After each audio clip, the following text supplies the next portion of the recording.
Hello learners, I'm Kritika, Faculty of History here at Unacademy IAS Offline. So now the prelims is over, so I'm here to discuss about and give you a short analysis about the history answers. So to begin with, to give a brief about history, we had in total 16 questions.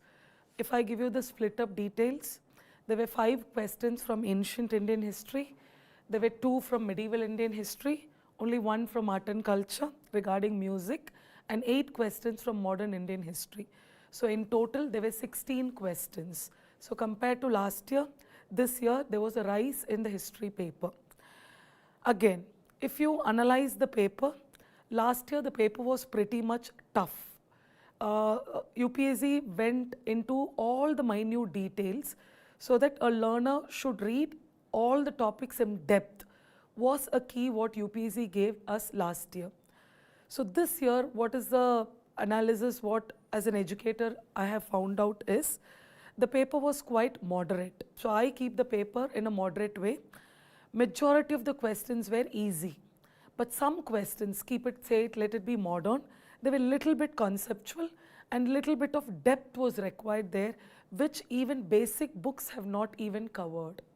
So this clearly gives you an idea that, again I'm emphasizing this, without a teacher, history becomes difficult again. So you need a teacher because you hear from a teacher, you learn from a teacher, with the teacher, and whenever the teacher tells you, because history is a subject, it's a factual subject. 99.9% it's a factual subject where UPSC tries to blend concepts here and there. So when you hear from a teacher, you try to understand, you try to get some knowledge, some stories, some key concepts which are outside the books. So this is what I keep on telling my students, that listen to a teacher, be with a teacher and study. Now here I'm here to give you the answer key for those 16 questions. So I will tell you how UPSC has gone into the depth and how classes, particularly a classroom, a kind of a learning is important. So to begin with,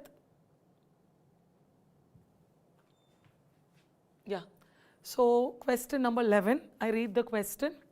Consider the following statements about Raja Ram Mohan Roy. So here the key word is Raja Ram Mohan Roy. So this is a modern Indian history question. So this comes under socio-religious reform movement. It's a very easy question actually. And here they asked us to consider the following statement. He possessed great love and respect for the traditional philosophical systems of the East, which is again correct, because this we can interpret it also, because Raja Ram Mohan Roy believed, he studied Upanishads, he interpreted Hinduism, he was an hardcore person who believed in Western education, where he brought a blend between the East and the West. A kind of a philosophical twist is kept here. So option 1 is correct. Then coming on to the second one, because particularly he had deep interest in Hinduism. So when these two concepts come together, he believed that rationality would grow. So that is the synthesis what in 1828 gave birth to the foundation of the Brahma Samaj. So number 2, so this is right. Number 2, he desired his countrymen to accept the rational and scientific approach and the principle of human dignity and social quality of equality of men and women. This is also correct. So both 1 and 2 is right. So this question, I keep it at an easy level. Next question, going on to the next question.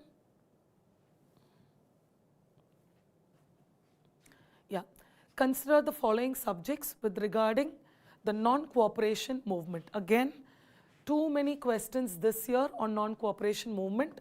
Again, this is a question on modern Indian history. Again, if you see what is non-cooperation movement, as we all know that Gandhi launched the non-cooperation movement in 1920. It's a simple factual part. And Gandhi gave some strict instructions to the followers that this is how non-cooperation movement should be with. So to begin with, he gave some 8 points. So I generally call it as 8 points. So there are 8 principles what Gandhi gave. So boycott of law courts and foreign cloth, which is correct. So boycott was one of the basic one, because Gandhi took inspiration from the extremist. Then as we all know, boycott of law court, because Motilal Nehru C.R. Das, they all resigned from the law courts and foreign cloth because there was a big bonfire as well. So observance of strict non-violence. Yes, Gandhi's first principle is ahimsa. So second one is right. The third one, retention of titles and honors without using them in public. This is wrong. So Gandhi did not tell that. Gandhi said that you have to surrender your titles if you have it. So this is wrong. Establishment of panchayats for setting disputes. This is right. Because Gandhi in the process said, instead, because there is no law court, he asked our lawyers to resign. So instead of going to the law court and paying the law fee, you can use the panchayat system, local panchayat, and you can settle your disputes. This is what Gandhi said. So here the answer would be only 3. So 1, 2 and 4 would be the right answer. So I keep this as a moderate one. And it's a kind of a factual part. If you're thorough with non-cooperation movement, I think this part would be easier. Moving on to the next question, a very easy question again. So when we look at this question, so this question falls under medieval Indian history. So getting it, so this question was already asked by UPSC few years back. The irrigation device called Agrahata. This is nothing but the Persian wheel. So they're asking you to explain, see we keep on speaking Agrahata, the Cholas used Agrahata, medieval India, during the Delhi Sultanate, during the Cholas, during the Mughals we had Agrahata. So all these type of irrigation method we've been speaking about. Now what is UPSC trying to ask here is, how was Agrahata used? So number one, water bag. It was not a water bag, it was a wheel because it's a Persian wheel. So option 1 is wrong, it's not a water bag. A large wheel with an earthen pot tied to the outer ends of its spoke. A larger earthen pot, it's not one pot, it's multiple pots, so this is wrong. A large water bucket, no it's not bucket, it's wheel where pots are tied. It's a very simple process and it became very popular during medieval time. It's called the Persian wheel because we borrowed it from Persia. So the answer would be B. So I keep this question as an easy level question. A very easy, a very direct and a kind of, a little bit of knowledge is required, which you will obviously get it from the classroom learning. So moving on to the next part. Next question, question number 14. Again, this question comes under ancient India because UPSC itself has said ancient India. Who among the following rulers in ancient India had assumed the title? See, I keep on telling students, study all the titles. So titles, generally rulers take titles. People do give titles to kings. Scholars, poets, philosophers do confer title. So this is how titles work. And now the clue here, because this was, the Persian wheel was directly from the class notes. Again, non-cooperation movement we've discussed in the classes. So again, this part also. To give a small trick here, Mahendra Varman I, getting it, the Pallava ruler, wrote a book called Matta Vilasa Prahasanam in Sanskrit. So the first title is Matta Vilasa. He wrote the book, so he was called Matta Vilasa, that is a scholarly king who wrote the book Matta Vilasa Prahasanam. Visitra Chitra, which means a person, an excellent painter. Getting it, he used to think in a very different way. He was a dramatic person, he was a makeup artist. So we use a term, in Tamil we say Visitram, which means a kind of a very different person and who used to paint in a very different way as well. So it's a combination of two titles here, Visitra Chitra and Gunabhadra. Gunabhara or Gunabhadra, which means a person who is very generous. Getting, so these all character belongs to the Pallava king Mahendra Varman I, who ruled from 600 to 630 AD. So he was the second ruler of the Pallava dynasty who made the dynasty into an empire. So he was a great scholar, a painter, a dancer, an architect. So overall the answer is Mahendra Varman. So I call this question to be the easy one because it's damn direct. So it's like these two already we've been discussing in the classes. So again one extra because this is a kind of a depth one. Gunabhara is a kind of a detailed one, but these two clues have already been there in the classes because whenever we touch Mahendra Varma, we talk about Matta Vilasa. So obviously Gunabhara is also added to it. So this is an easy level question. So moving on to the next part. Question number 15, again an easy question. Question number 15, again I call this as a very easy question. This comes under ancient Indian history. Faxian, the Chinese pilgrim, traveled to India during the reign of. So this is what, whenever I open Chandragupta 1, so the answer is Chandragupta 2. So whenever we open Chandragupta 2 and even in the Guptan sources, we study about Fahin, the first Chinese pilgrim to visit India. And he reached the court of Chandragupta 2. So which clearly says that, and he gives a detailed account in his book called Foquoqui. So where I've given all the details about the book Foquoqui, where he's spoken about how Buddhism had a decline, 4 holy places of Buddhism, all the great cities of North India, particularly Peshawar, Patliputra. So all the cities he has spoken about, and he was the first Chinese pilgrim. So the answer would be Chandragupta 2, a damn direct question. It's a direct question and it's a factual question. Moving on to the next question. Again I call this question as an easy one. So this falls under medieval Indian history. So who among the following led a successful military campaign against the kingdom of Srivijaya, that is Lower Burma in Thailand? We call that as the Srivijaya kingdom. So which ruled the Malay Peninsula, that is today's Malaysia and Singapore. Sumatra is Java, Indonesia, Java and Sumatra Island, and the neighboring islands like Borneo and all the small islands. So the answer here is Rajendra Chola 1. Rajaraja Chola also did attack them, but it was under the indirect control. But during Rajendra 1, he had an extensive military campaign. So it's an easy question, a direct question, and these are all there exactly in the class notes. So I keep on telling that in military campaign, then Rajaraja Chola, his son Rajendra Chola was an extremely, he had an advanced motive as well, who almost occupied the entire Southeast Asia. So moving on to the next part of the question. Question number 17. Again, as UPSC said, this question regards to ancient Indian history, little bit conceptual. So I keep this question because generally, with your geographical knowledge, I keep this question as a moderate question. It's a question on ancient Indian history. See, I keep on telling students study all the 16 Mahajanapathas, particularly some Mahajanapathas with a capital. But now UPSC, what is UPSC trying to tell us? Where they're going on to the river bank, because previously there was a question about the Ajanta caves, Ajanta cave painting, and Ajanta caves are located on the banks of river. So already UPSC has hinted us. So the same way, Asmaka, the southernmost Mahajanapatha on the banks of river Godavari, which is correct. Cambodia on the banks of river Vipas, no. Cambodia lies in Afghanistan, so there is no particular river there. Again, Avanti lies on the banks of river Narmada. Getting it? And then Koshala on the banks of river Sarayu. So here the answer would be Godavari and Sarayu, so only 2. So little bit of, a factual knowledge where books are covering it. So when you read your basics, you will get to know about them. So with your geographical knowledge, I think you will be able to get it out, but it's ancient Indian history question. So again, it's a factual question, but since they're going into the rivers there, students might miss it out, so I place it under the moderate level. Moving on to the 18th question, this is purely a current affairs question. This was not dealt in classes. This question was never discussed because current affairs, art and culture keeps on moving. Like, music, dance, painting, puppetry, it keeps on changing.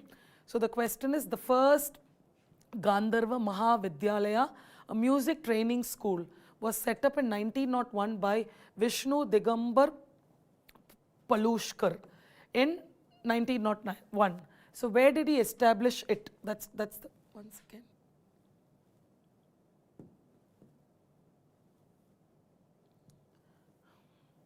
So where did he establish the music school? So answer is Lahore actually.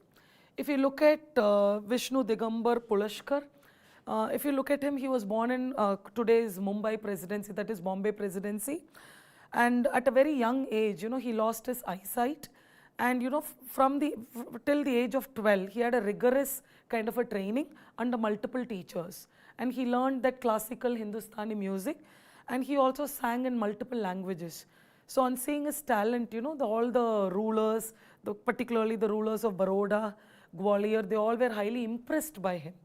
Getting it? And later what he thought was, he wanted to break the traditional ideology of music that musicians used to sit in the court and sing and get a royal support, and he wanted to train all the others. So keeping that vision in mind, in 1901 he established this at Lahore. So this was in Current Affairs 2024. By September there was an article about him. So this is purely current affairs based. So this one question was a pure current affairs question. So again I call it as, if you would have done your current affairs, this question again I call this as easy, and this was current affairs related. This comes under art and culture. So it's a direct question here. Moving on to the next part, again a direct question coming under ancient Indian history. So I read the question. Ashokan inscription suggests that the Pradeshika is a district officer, Rajuka, the revenue one, the Yukta, who is subordinate of Rajuka. During Ashoka, Rajukas and Yuktas became police and judicial officer. But here they've asked all of them together. So Pradesh, district, Pradeshika, district, were important officers at the district level administration. So I see this as a very easy question because these are there in the NCRTs. So damn direct question, easy one. So moving on to the 20th question. Again I read the question. Consider the following statement with regarding to non-cooperation movement. Again, they're mentioning about non-cooperation movement here.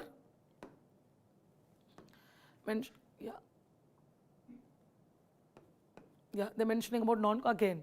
See, now modern Indian history, UPSC is focusing more towards NCM, non-cooperation, Gandhian era, we'll put it as Gandhian era.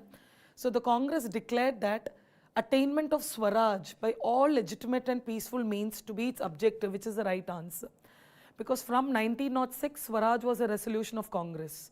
1905, partition of Bengal. 1906, Dadabhai Naoroji being the INC president at Calcutta. So from then on, Swaraj became the goal of the Congress, which was taken by Gandhi also as one of the goal in NCM 1920. So it was to implement it in stages, which is very true because Gandhi gave multiple stages for NCM. With civil disobedience and non-payment of taxes for the next stage, only if Swaraj did not come within a year. Remember, Gandhi said Swaraj within a year. I keep on telling this in classes. Gandhi gave a mantra, a promise that Swaraj within 1 year if NCM continues in a peaceful way. And if all the 7 points are, people follow it, the 8th one will be, the last one will be non-payment of tax.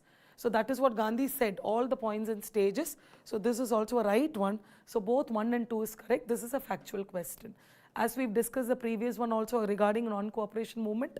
So these two are totally related to non-cooperation movement. It's a factual one. So I call this as an easy question which comes under modern Indian history. Moving on to the next question. Again, a little bit tricky question, but if you understand, you will get the answer. Sedition has become my religion was a famous statement given by Gandhiji at the time of Dandi March. See, sedition is under IPC, section 124A is called as sedition. Anyone who writes articles against the government or raise slogan or instigate people against the government, all these activities collectively come under seditious law. So when Gandhi decided to shake the British Empire by, picking up salt or violating the salt law, so he started his Dandi March. And when he picked salt at Dandi, Gandhi was arrested. So when Gandhi was arrested, Gandhi mentioned that, sedition has become my religion, because there were multiple freedom fighters who were arrested in sedition law. We all know that Tilak was one famous ruler who was frequently arrested on sedition. And the punishment for sedition was rigorous imprisonment or rigorous 3 years imprisonment with a heavy fine. So either of them, so according to the intensity of the writing, the punishment was given. So this was a famous quote given by Gandhi during the Dandi March. So I keep this as a moderate level question because these statements, now UPSC is again telling us that you need to go with the statements spoken, like I keep on telling this in classes, a post-dated check, what did Gandhi use, like an eye-washing act. Getting multiple words, Mahatma as a political leader failed, said Bose. So why did Bose say that? So there are lots of famous quotations which comes, which hits our mind whenever particularly this national movement is dealt upon. So this is one famous one given by Gandhi during the Dandi March. Moving on to the next question, a very easy question. So it's a direct question, easy question, comes under ancient Indian history. The first chapter, the Indus Valley civilization. The famous female figurine known as the dancing girl found at Mohenjo-daro is made of bronze. Are you getting it? Because whenever we talk about all the statues found at IVC, Indus Valley civilization, we go with the metal. I keep on telling students, learn the material, learn how it was made, and learn the place of excavation, and learn, like, you know, the name of the particular statue. And there were multiple statues like the bearded man, like the mother goddess, like the male nude torso. So this is the dancing girl, a small bronze statue which was made by the lost wax technique, and it was a beautiful, Mortimer Wheeler calls this as the masterpiece of Mohenjo-daro art. So the answer would be bronze here. So it's a direct question, it's one of the easiest question here again. Moving on to the next part, 73rd question again. So this question falls under, so this question, yeah, it falls under modern Indian history, and this is a difficult question where students would not find it, you know, maybe if they would have heard from a teacher, they would easily get the answer, because when teachers speak more about a content, particularly during the freedom struggle, we tend to share lots of stories there. So there Madan Mohan Malviya is being dealt. So who provided legal defense to the people arrested in the aftermath of Chauri Chaura incident? So the options given is C.R. Das, Madan Mohan Malviya and Krishna Kant, Dr. Saifuddin Kichlu, Khwaja Hasan Nizami, Muhammad Ali Jinnah. So we can easily eliminate it out. When you eliminate it, Jinnah will definitely not come here. Saifuddin Kichlu will definitely not come. So the confusion would be between C.R. Das and Madan Mohan Malviya. But when you look at C.R. Das, this is aftermath of Chauri Chaura. So at that time, C.R. Das was the INC president. 1921, 1922, INC president was C.R. Das. So Das was very busy during the sessions of INC. So obviously, we think about Madan Mohan Malviya, because he was an eminent lawyer from the Allahabad High Court. And when the Britishers arrested approximately around 170 people, Indians, during the Chauri Chaura incident, he actually, you know, fought for them as a lawyer, and he actually released 150 Indians out of the case, and the remaining he asked them to appeal a mercy petition to the High Court. So that was done because during this time the Supreme Court was not there, because in 1861 with the High Courts Act, it was only the High Courts which were running around. So it was Madan Mohan Malviya along with Krishna Kant. They both actually relieved many Indians from the aftermath of Chauri Chaura. So this I place it under a little bit of difficult level question. But if you start thinking, I think Madan Mohan Malviya would be, by a click, if you think about C.R. Das and you eliminate it out, you would easily get an answer with elimination. Moving on to the next question, 74th question, again a very easy question, because there are some concepts where UPSC keep on rotating it. So this question, modern Indian history, again Gandhi. See, again Gandhi, we have seen already 2 questions regarding Mahatma Gandhi. So subsequent to which one of the following events, Gandhiji, who consistently opposed untouchability and appealed for its eradication from all spheres, decided to include the upliftment of Harijans in his political and social program, is the Pune Pact it's the Pune Pact of 1932. And if your modern Indian history, when you go by the order, Britishers gave us an award called the Communal Award, Ramsay MacDonald Award, where separate electorate was given for the depressed classes. See, again, when you talk about this Harijan, it was Jyotiba Phule who used the term Dalit. Gandhi was the first one to use the term Harijan, because Hari meaning God, Jan meaning, like, you know, very close to God. So serve, one who serves God. So one who is very close to God. So Gandhi chose the name very carefully, and from then on Gandhi started using the term Harijan. Though non-cooperation movement worked for the eradication of untouchability, but Gandhi emphasized on the term Harijan only after the Pune Pact, when Ambedkar and Gandhi had a talk. Later what happened, the separate electorates were abolished and a joint electorate was given there in the Pune Pact, and then Gandhi decided that he would launch an Harijan campaign, and he had a paper as well named Harijan. So this comes with Pune Pact. So I keep this question as an easy level question, and this comes under the modern Indian history. Moving on to the next one, again a very easy one. This is a repetitive one. Again, I kept on speaking about this multiple times. Consider the following fruits: papaya, pineapple, guava. How many of the above were introduced in India by the Portuguese? So all the three were introduced by the Portuguese, along with cashew nuts. We know tomatoes, we know potato. So all these were introduced by the Portuguese in India. So these were all taken from them. Then with the shifting cultivation process, we started cultivating them. And today India cultivates them in abundance. So these are the very common factual question which goes here. The next question, the 78th question, a very easy question, a damn direct question. That is, who among the following was the founder of the self-respect movement? So of course, the answer is Periyar, E.V. Ramasamy Nayakar. Getting it in 1925, he launched a movement called the self-respect movement in Tamil Nadu. This is the Madras presidency, where he worked for aiming around a casteless society. So he is called the Socrates of South Asia particularly. So he worked for all sorts of social evils which were prevalent in the South at that point of time. So whenever we talk about self-respect movement, he initiated self-respect marriages as well, where women played a very prominent role, and he wanted to give an equal status for both male and female, particularly empowerment of women was seen with Periyar. So Periyar is a Tamil title which means a big man. Getting it? So that's a title given to him. His name was E.V. Ramasamy Nayakar. So Ambedkar will never be there, Jadhav and Javalkar will not be there. So these are the questions. In total, we see it with history. Getting it? So in total, out of these 16 questions, so I have given you the answers and I have given you the level of how it was. Only one question was difficult. Very few were moderate and majority of them were easy. And I hope history was very easy this time as well.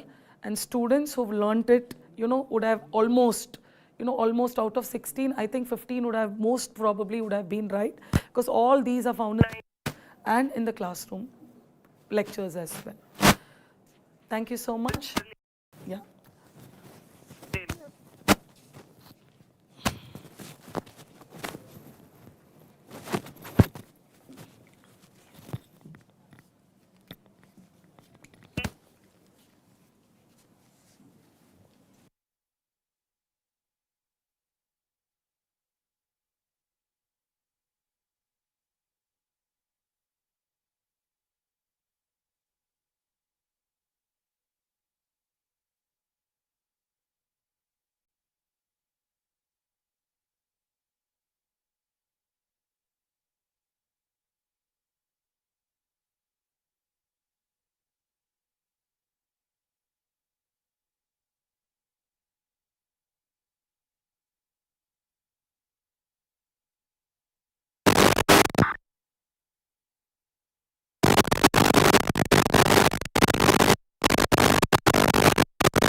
Can I start? Hello. Okay, so after the history discussion, we'll continue with the economics discussion. There are roughly 18 questions from this section. Most of what is different from previous years, that the conventional portions, like we discussed in the first video, the conventional portions are missing. So you don't have a lot of questions on money, you don't have questions on exchange rates, you don't have question on trade. So those conventional topics which UPSC mostly asks, that is money, banking, exchange rate, or even your external dynamics, those questions were missing from the paper.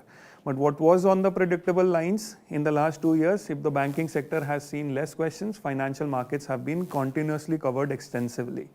This year also roughly 4 to 5 questions coming from financial markets. And if the banking sector, the money sector, exchange rates, these things, GDP are not asked, there are 5 questions which they have picked up from fiscal policy. So one topic which has replaced all the other conventional macroeconomics topics is your fiscal policy.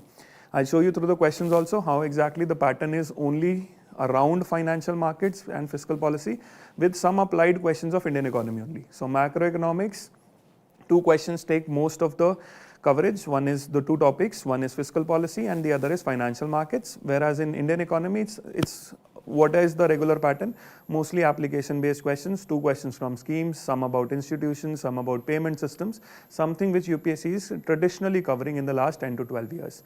So the only major difference what we have seen is that money, banking, your external sector, GDP, growth, development topics have absolutely no question.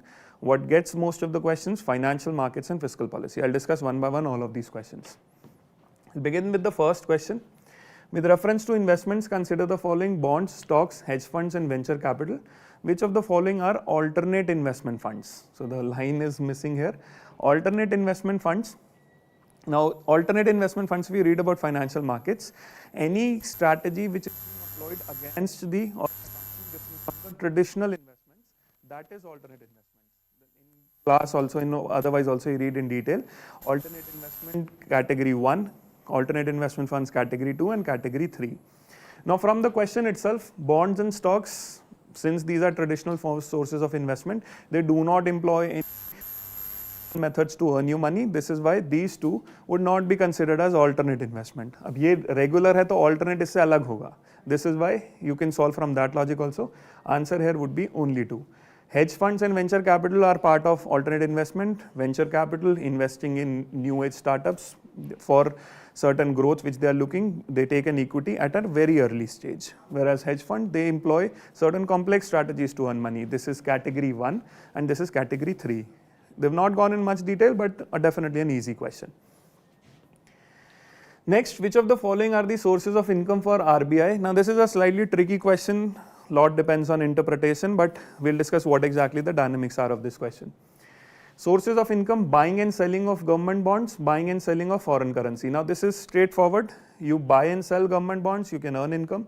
You buy and sell foreign currency, the change in valuation of security, change in valuation of currency, definitely the RBI can get the income from that. Pension fund management, RBI does not do this function. So pension fund management is something which is not a function. How can it earn income? Lending to private companies, again not a function of RBI. RBI does not deal with private companies directly. It might give funds to certain NABARD or SIDBI which further lend to banks and then give that loan. So directly RBI has nothing to do with private companies. Printing and distributing of currency notes. Now this is slightly tricky how this can be interpreted. What happens in this printing process is, whenever the RBI prints currency, they earn something called as seigniorage. Why? Because RBI will print currency and will distribute currency. This printing and distribution will have certain cost. And when this currency will be given to any particular, say, bank or government, in return what they are getting is actually the face value of the currency. So when the RBI is printing the currency, it is getting face value, but its cost for print and distribution is not as the same value. For example, if they are printing a currency note of 500 rupees, the cost of printing might be, say, 10 rupees. But in return, they are getting 500 from whatever bank or government they are giving the currency to. So in the process, they are earning income. This difference between printing cost and the face value is called as seigniorage. This seigniorage is what is the income. Otherwise also, this printing on distribution, whatever they have done on the currency note, In exchange, what they get for this currency is something which will be the asset of RBI, which earns them income, and the currency is your liability. So from this logic, if you go, so this is what the income is, asset pe earn hoga, and currency, there is, since paper notes do not have any interest, they are non-interest bearing liabilities, the difference is what is the income. So going by both these logics, the process of printing might earn them money because there's a difference between face value and this. So seniorage income hai, printing cost hai, printing and distribution is cost, difference between what they get and printing. So what difference is what is income. This is seniorage. So if they would have mentioned seniorage directly, the answer would have been correct. But since they are mentioning printing and distributing currency notes, we will not take this as a correct option. Answer here would be 1 and 2. I hope it is clear. Process is definitely earning income for them because the difference between this cost and this cost is significant. This is what is called as seniorage. So the right option here would have been seniorage. Otherwise, printing is just one part of the whole equation where it is a cost. The other logic I told you how currency is a liability for the particular any issuing authority. RBI ke liye wo liability hai. The difference why it is earning an income because this liability is a non-interest bearing liability. Answer here would be 1 and 2. Question number 4. This topic of source of income also, see, a lot of people say that you should quit reading the newspaper 1 week away or 1 month away. This RBI dividend distribution and RBI source of income expenditures, everything has been covered in the newspaper extensively in the last 7 days. This is why I keep on repeating in the class also, you don't have to stop reading the newspaper till the day you get selected. Padhna to baad mein bhi chahiye, but till the day you get selected, it's important for the exam. And if someone would have covered the newspaper for last 1 week, they would have got this question correct because these are the things which have been mentioned. Every newspaper is explaining sources of income and all those heads. Next.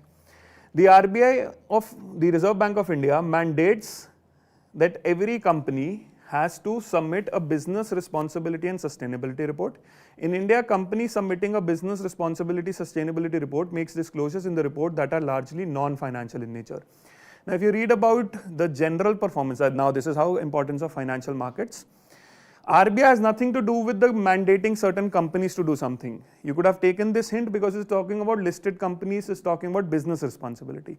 This is a function of SEBI, not the function of RBI. So first statement is incorrect.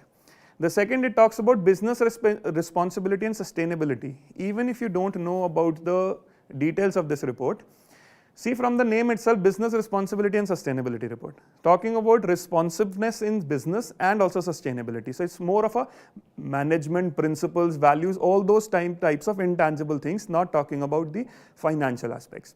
Sorry.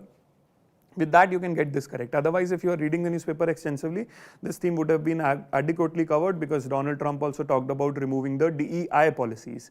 DEI, the diversity, the inclusion policies which companies have to follow. Ye India ka wo DEI policy ka ek part hai. This is what is business responsibility and sustainability report. Answer is 2 only. Question number 5. Now this is where you have to read the question carefully. In the first go, you could get this question wrong because it's not talking about agriculture income, it is talking about allied sources of agriculture, not agriculture directly. In India, income from allied agriculture activities like poultry farming and wool rearing is exempted from any tax. Now this is where the catch of the question was. Agriculture income is exempt, but income from allied activities such as poultry farming and wool rearing, it is not exempt. This is what the exception is. The Income Tax Act of 1961 says the state government can tax these sources such as poultry farming or wool rearing. Agriculture is but not allied. So first statement is incorrect. Statement 2, in India, rural agriculture land is not considered capital asset for capital gains tax purpose. Yes, definitely agriculture land, sources of agriculture income, selling or buying of land. This is where a lot of tax evasion also happens. People classify the land as agriculture land and then make capital gains. But since it is exempt from capital gains tax, this statement is correct. Rural agriculture land is not considered capital asset. Capital gains tax does not apply. Answer here is 1 is not correct and 2 is correct. More of an applied question from fiscal policy. Not direct, morely an applied on taxes. Question number 7, again financial sector like we said. Regards returns investment in from a company, bondholders are considered to be relatively at lower risk than the stockholders. So the first thing when we read about financial market, we say financial securities are of two types, debt, and the second is the ownership type. Debt type is bond. For considering ownership, that is your stocks. We compare the two instruments. Stocks are definitely more riskier. This is why they give more return. Bonds are less riskier because it is a debt. Debt means you are bound to get a fixed payment on what money you are getting. Bondholders are lenders to a company, whereas stockholders are its owners. This is what is the difference between the two. For repayment purposes, bondholders are prioritized. Now, since they are debt, they are prioritized, they become less risky. So this is how exactly we read about bonds and stocks. What they are, what exactly is their feature, and what then this implication. So statement 2 is correct, statement 3 is correct, and they both explain statement 1. This is what a very conventional question, very easy question from financial market, talking about the risk profile of bonds and stocks. Question number 8. India accounts for a very large portion of all equity option contracts traded globally, thus exhibiting a great boom. So again, financial markets and especially something in the news. Reading the newspaper again becomes critical for our subject.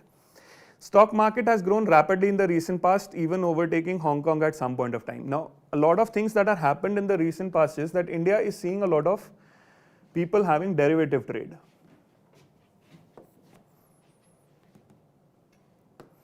Derivatives, that is your future and options. Any day on Monday or any week, you pick the Monday newspaper, The Hindu, and you'll find a lot of talk about future and options. I think last Monday also they gave a very big explainer on future and options because this trade has picked up in India significantly. Future and options, and SEBI has continuously been warning investors, please understand what you are doing. It looks easy, but it is a complex instrument. You might face financial losses. In the last 2 years, this has been a constant guideline by the SEBI. People should understand how these work, and it is not as easy as you assume that you're putting money in it. Understand, then only take this risk. Otherwise, there will be a financial loss. Now, the first two statements, definitely extensive reading would be required, but they made this question easy because they gave a third option, which was quite easy, and elimination would have helped. No regulatory body either to warn the small investor about risk of options or unregistered financial advisors in this regard. Now, this is quite an extreme statement. No regulatory oversight. Every particular action would have been covered by the financial market regulator. This is incorrect. You eliminate 3, you get the answer 1 and 2. Otherwise, these two were difficult to solve. If they would have made options difficult, this would have been a difficult question, requires extensive knowledge. So one thing you learn about the next attempt also, financial markets is going to remain the key. Banking sector relevance has reduced. Doesn't mean you don't have to cover, but you have to keep an eye on this sector. Answer is 1 and 2. You could have eliminated because SEBI has been continuously talking about regulation and informing the people. Circular economy reduces emissions of greenhouse gas. A very straightforward question. Ecology and all, we are talking about sustainability. Circular economy, whatever the use is, you have to reuse, recycle. Reuse, recycle so that it comes back in the chain. We don't have more resource. So the idea is, it's not a linear chain.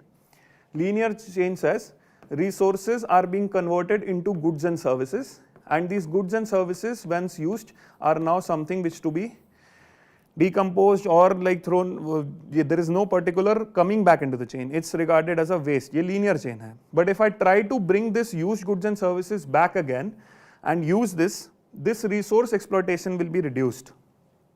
Reduces wastage, reduces use of raw material because it is going back into the process. It's not a linear process that you throw it out. It's a coming back in the process. Recycle, reuse. So reduces wastage, reduces the use of raw materials, reduces the emissions. So once this and this happens, this will definitely reduce the emissions. Answer here would be A. Both 2 and 3 are correct. 1 and 2 are correct. Both of them explain, 2 and 3 are correct. Both of them explain statement 1. Coming to the next question. This was a very simple idea about what circular economy is. Consider the following statements. A very conceptual, direct question from understanding of your budget. Budget in India has 2 classifications. One, it is a revenue budget, and second, it is a capital budget. Capital budget includes what you earn on capital head and what you spend. The difference between the two being capital has an impact on asset and liability, whereas Anything that does not impact asset liability is revenue, consumption, more day-to-day expenditures or even income, not impacting asset liability. Now, if you are earning on asset on capital head, you can earn only when you reduce a liability or reduce an asset or take a liability. You will earn money, that means incoming money. Incoming only when asset goes down or liability is taken. Asset going down is what we call as disinvestment from PSU, and liability taking, that means take a loan. Asset receipts or capital receipts create a liability or cause a reduction. So it is capital because asset liability change. It is earning because it is creating a reduction in asset or taking a liability. This is correct. Borrowings and disinvestment are capital receipts, definitely relate to this. If this is correct, this is definitely correct. Interest received on loans creates a liability. Interest received does not create a liability. Interest in fact is a revenue receipt. Loan hai, loan pe interest sorry, so interest receipt would be incorrect, that's revenue. Answer would be 1 and 2. Fiscal policy is something which they have covered extensively this year along with financial markets. Question number 24. Now this is from the Indian economy. Indian economy, the turmeric board recently inaugurated, established 1 year back. So it was lot in news. So if the turmeric board is in news, you can prepare accordingly the various features of turmeric, because expected questions come like this only. India is largest producer and exporter of turmeric in the world. This is absolutely correct. More than 30 varieties of turmeric are grown in India. Maharashtra, Telangana, Karnataka and Tamil Nadu are the major producing states. Both of the statements are correct. This was a directly factual statement picked up from the newspaper, picked up from the PIB. The government gave it in a notification, all the 3 statements together while inaugurating the National Turmeric Board. Largest producer, exporter, 30 varieties and these 3 states. All of these 3 statements are correct. Again covering the news, applied part of Indian economy. A similar question, Rashtriya Gokul Mission. Now schemes and policies, all of the schemes and policies related to growth and development welfare are extensively covered. Rashtriya Gokul Mission related to the development of the dairy sector, especially improving the quality of the breed. How exactly the quality of the breed is improved? Promote indigenous cattle and rearing conservation in a scientific and holistic manner. Important for upliftment because they are the ones which have most of this. So we are improving the genetic variety so that their productivity increases. This is what is Rashtriya Gokul Mission. It's not just it is a static scheme which was formulated many years back. This year the government has launched a revised version of the Rashtriya Gokul Mission. This is why it was in the news. So both of this turmeric and also Rashtriya Gokul Mission are inspired from the newspaper. Answer is both of them are correct. How many of the above activities are regulated by Petroleum and Natural Gas Regulatory Body? This is a previous year question. They asked about features of PNGRB. It is the first body who's the appellate authority. This way they have directly asked what activities it regulates. So from that PYQ you would have learned what exactly are the activities here. Otherwise infrastructure sector if you're preparing for mains. The upstream activities deal with the exploration and production. And the downstream activities, it's something which deals with marketing and refining.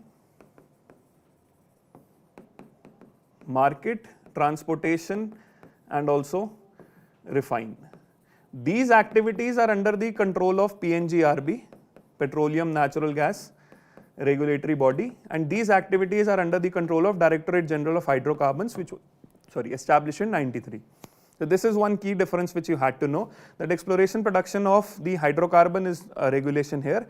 PNGRB is the next activity, the midstream and the downstream activity. So production of crude oil, this is Directorate General of Hydrocarbon. Refining, marketing and all of this is PNGRB. And production of natural gas is Directorate General of Hydrocarbons. So answer here would be only 2. This difference you should have prepared because 3 years, 4 years back they had asked a complete question on PNGRB. It's just taking a one step ahead what activities they do. So this difference should have been prepared. Question 61, suppose the revenue expenditure is 80,000 crore. So they've played on the reasoning part, maths was not difficult, but just the meaning of the terms they've asked. Same thing they've repeated in another question. So 2 questions they have formed on these figures, just asking the meaning, whether you understand these terms or not. Revenue deficit is revenue expenditure minus revenue receipt. Revenue expenditure they are saying is 80,000 crore and revenue receipt they are saying is 60,000. So revenue deficit becomes 20,000. This is correct. Government budget shows borrowings of 10,000. If you understand the formula of fiscal deficit is the borrowing only. We exclude the debt receipts from the total receipts. So that means borrowings. So fiscal deficit is 10,000, direct understanding the term. Interest payment is 6,000. This is what they have repeated in another question. If fiscal deficit is 10,000 and interest payment is 6,000, the difference between the two is what is called as the primary deficit. What money I can use this year? What money I can use this year is your primary deficit. Subtract the two, that is 4,000. This is also correct. 1, 2, 3, all three statements are correct. You just had to know the meaning of revenue deficit, the meaning of fiscal deficit and the meaning of primary deficit. जो loan हमने इस साल लिए हैं, what we can use that year, remove the interest. This is what you can use because ये आपने committed expenditure करना ही है. This money you have taken for use this year, this you have to pay on the debt already accumulated. Answer is 1, 2 and 3. Same concept they tested in another question. This is why economics this year was on the easier side. This one, a country's fiscal deficit stands at 50,000 crore rupees and it is receiving 10,000 crore rupees from non-debt creating asset. Now this was done to just create a confusion, but this had nothing to do here in the question. And interest liabilities are 1,500. What is gross primary deficit? Gross primary deficit is this gross fiscal deficit minus this 1.5 crore rupees. That would have come out to be 48.5 thousand crore. Gross fiscal minus interest is what is gross primary. Answer is 48,500 crore rupees is what exactly would be the primary deficit. Similar concept which they tested in the previous question only. They tried to make it interesting by gross, but they did not talk about the government loans which they had given. So gross fiscal deficit, net fiscal deficit does not stand here because they have not talked about how much loans government has given. That they have not talked about. So answer here would be 48.5 thousand crores. Which of the following statements with regard to 15 Finance Commission? Finance Commission has been one of the favorite topics, question last year, question in mains, question on 14 Finance Commission, every time. 16 Finance Commission also they'll have questions like this. Till the time it comes out with its recommendations, 15th has been repeated. Easy question because elimination could have been used. It has recommended grants of this from the year for educational outcomes. Now if you understand that they do horizontal devolution, they do vertical devolution, and they recommend grants. This body had recommended grants for sectors, had recommended grants for revenue deficit, recommended grants for specific states, for performance, for disaster management and for local self-government. ये सारे grants दिए थे. Amount is something very difficult to learn. This is where, but they made it easy by giving you an elimination option. 45% of net proceeds of union taxes are to be shared with states. Vertical. It was not 45, it is 41. Till date, the maximum which Finance Commission has given is 42. That was by the 14th Finance Commission. 45,000 crores are to be kept as performance based. Yes, performance diya tha, sector specific bhi tha. Amount is difficult to remember. It reintroduced tax effort. Yes, horizontal. They had to balance the population criteria with a performance based criteria, and this is where they introduced two things, demographic performance and tax and fiscal effort. So 1, 3 and 4 are correct. You eliminate 2, you get the answer. 2 is in 3 options. C option it does not. Answer is 1, 3 and 4. This was an easy question because they asked on 45. 41 number if you could have recalled. This is not a difficult question. Consider the following statements with respect to IBRD. International institution, only one question, but a very simple one. Directly they have picked up. World Bank. 45, World Bank starts with IBRD. In 1960, it establishes for poor countries IDA. Now, these are the two bodies of World Bank which give money to the government for development and poverty alleviation. Third one for private bodies. Fourth one for guarantees, if someone is investing. And fifth one for dispute resolution. Provides loans and guarantees to middle income, absolutely correct. IBRD provides loans to middle income and credit for the low income countries, not to rich. None of the bodies deals with rich countries. Single-handedly to develop, reduce the poverty in developing countries, not single-handedly, it has help from IDA. India conventionally takes maximum loans from IBRD and IDA. So this is incorrect. Established to help Europe rebuild after World War II, as the name suggests, reconstruction and development. ये तो ज़्यादा दिमाग भी नहीं लगाना था. Reconstruction after World War II. This is correct. Answer is 1 and 3. Straightforward question, conventional area, international institution. But this year nothing on exchange rates and all the trade related phenomena. Payment settlement systems, another favorite topic of UPSC. They have asked questions on UPI, they have asked questions on Aadhaar based e-payment systems, they have asked questions on UPI and its factor authentication, the MICR, number of things related to payment and settlement systems which we conventionally then prepare. This is something which you use also in your daily life. This is why this should be known. RTGS settlement time is instantaneous, while in case of NEFT it takes time to settle payments. RTGS itself says real time. Real time, this is correct. NEFT, since half hour or 1 hour batches, it is not instantaneous. Instantaneous is IMPS. That is another system created by NPCI. RTGS, NEFT are created by RBI. This is correct. It takes time. RTGS customer is charged for inward transactions, while that is not in case of NEFT. There is no charge on inward transactions. This is incorrect. Operating hours for RTGS are restricted, while it is not true for NEFT. Since 2020 November, RTGS is also made 24/7, 365 days, just like NEFT. दोनों हर time available हैं RTGS and NEFT 24/7, 365 days. Answer is only one. No charge, available all time. Yes, real time settlement, half hour or 1 hour batch settlements. This does not happen in real time. That is, your NEFT does not happen real time. 69. Again, payment systems, NPCI website becomes important. How many countries amongst the above are there other than India where international merchant payments are accepted under UPI? Clearly, it says 7 countries are allowed on the NPFC website, nothing which is confusing. Germany and Bangladesh, these 2 countries are not part of that. UAE, France, Singapore, number of others, India's neighbors, Nepal is there, Bhutan is there, Sri Lanka is there, Mauritius is there, Singapore is there, but not Germany and Bangladesh. Answer is A, answer is B, United Arab Emirates, France and Singapore. Germany and Bangladesh are not there. 70. Pradhan Mantri Surya Ghar Muft Bijli Yojana. Difficult question to attempt because they have gone in depth into this scheme. Installation of 1 crore solar rooftop panels in the residential sector. Yes. Ministry of New and Renewable impart training on installation. And 3 lakh skilled. This was one that was difficult. These are still 2 things which have to be prepared when we normally read schemes. This one was difficult to crack because this is they are going in the in-depth component of capacity building. This statement is also correct. Answer is 3. So if you see from the pattern of the questions asked in economics, this is a conventionally high scoring areas. This year, even when there were difficult questions, they were made easy because of elimination of questions. So if you bank on this, economics is always going to help you clear this prelims, which is otherwise very unpredictable. This year, the level of unpredictability in economics especially was low. So you could have got these questions correct. Reading the newspaper, covering your basics. These are the 2 things which will always get you selected, prelims or mains. Thank you.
Hello students, I hope your exam went well today.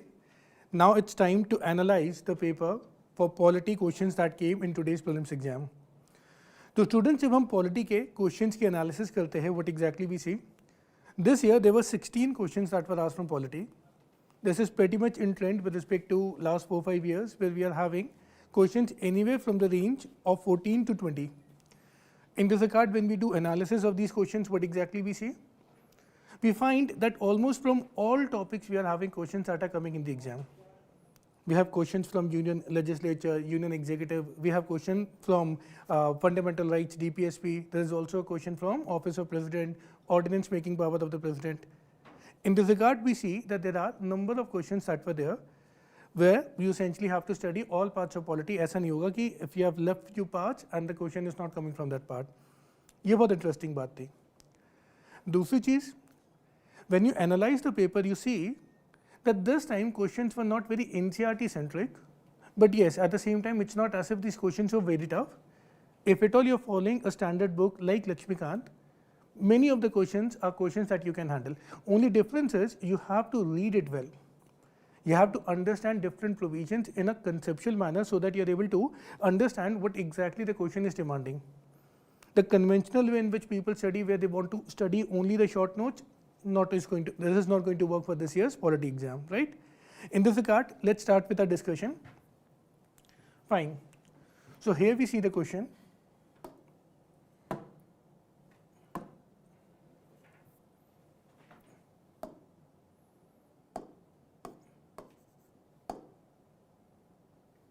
So here we see the question. Fine. So we have, with reference to Government of India, consider following statements, and the question is that you have certain executive agencies which has been given. First is ED, Directorate of Enforcement. Then there is another agency, that is Directorate of Enforces of Provision. Directorate carrying out big data analytics to the Revenue Department. So basically this question is mainly with respect to the fact that are you aware about the executive agencies, where you essentially will need to know which ministry under which it comes in, and then you need to know what exactly are the things that they are implementing. In this regard, you need to know about ED. With respect to ED, Enforcement of Directorate, we know the fact that this is that agency which essentially is implementing laws with respect to coffee Pusa, laws with respect to that is Prevention of Money Laundering Act, laws with respect to the Fugitive Offences Act. That was the question this was asked. But in this regard, what is important for us to keep in mind? What is important is that it comes under Ministry of Finance and it comes under Department of Revenue. And this is where the statement that was given in the question goes wrong. On the other hand, there is another agency that we discuss about, Directorate, which is mainly from standpoint of what? Management of data. Here what exactly we see? The idea is that indeed we essentially have this agency that we have created mainly for analysis, mainly with respect to analysis of the data that the Central Board of Indirect Taxes are preparing, and this data will be analyzed by this agency, and this agency essentially is going to give all the inputs required by which they are able to do proper analysis of all the provision with respect to central taxes that has to be implemented. In this regard, what exactly we see? We essentially have only two of the options which are correct over this.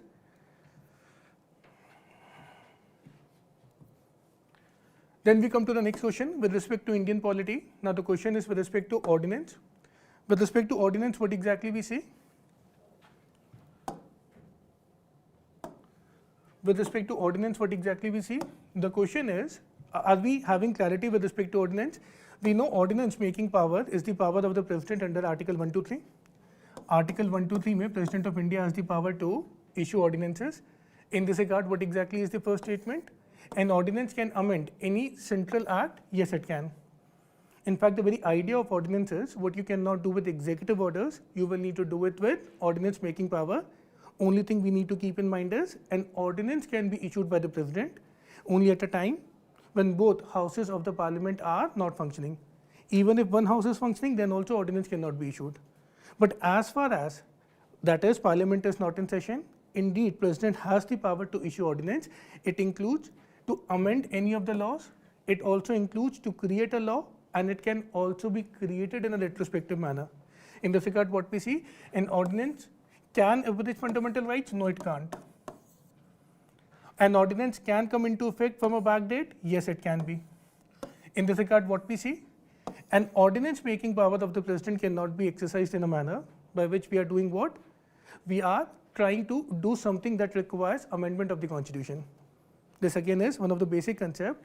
जो power president के पास है under article 123, it can be exercised only in a manner by which legislature has the power to make law. Now we know legislature by making a law cannot amend a fundamental right. Article 13 is a limitation on law making power of the legislature. Any law that they make that violates constitution will be held as null and void. The same applies to ordinance making power of the president. Any ordinance issued by the president which might be infringing fundamental rights, that is null and void. As such, what exactly we see? Only 1 and 3 are correct. The second statement of course is wrong. Fine.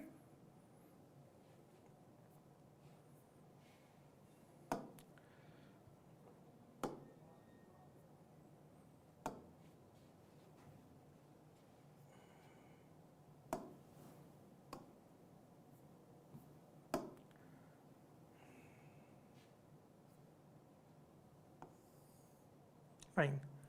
So here we have a question. What exactly the question says? Doesn't work that way. With respect to state of Arunachal Pradesh, the statement is the capital is named after a fort and the state has 2 national parks. Is this statement correct or wrong? Of course, the statement is correct. What is the capital of Arunachal Pradesh? We know it is Itanagar. Itanagar means a fort of Eat, a fort of bricks, and that is why what exactly we say, the capital is named after a fort.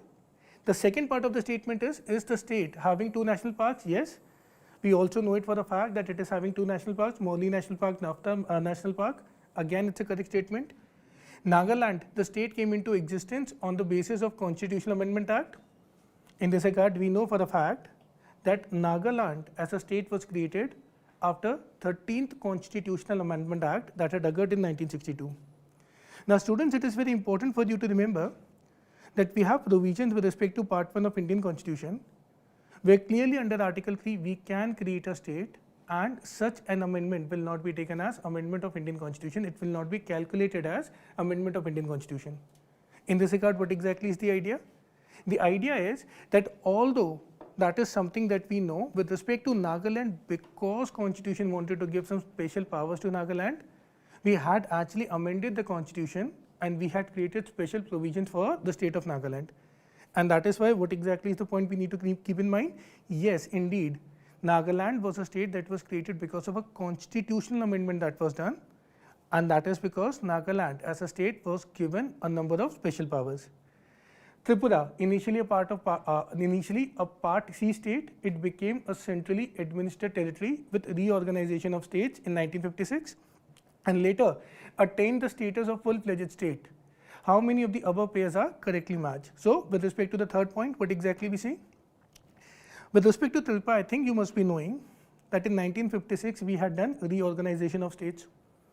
In this reorganization of state, we had classified a number of states to be states that will be administered directly by the center, that is what we call as union territories.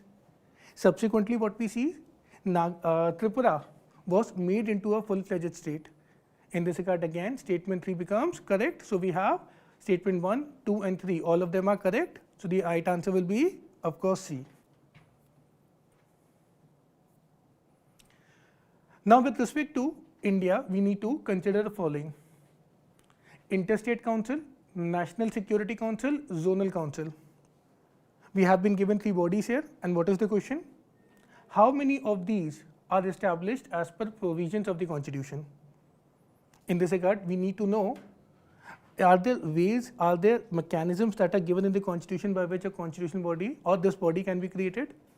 In this regard, when we look at Interstate Council, under provisions of Indian Constitution, Center can create Interstate Council. In fact, you might be knowing that in 1988, we had Sarkaria Commission that was set up. This Sarkaria Commission had recommended, in order to promote cooperative federalism, it will be a very good idea that we need to have an interstate council as per provision of the Constitution. Keeping that in mind, in 1990, Interstate Council indeed was set up. That means when we talk about Interstate Council, it is something that is set up as per provisions of Indian Constitution.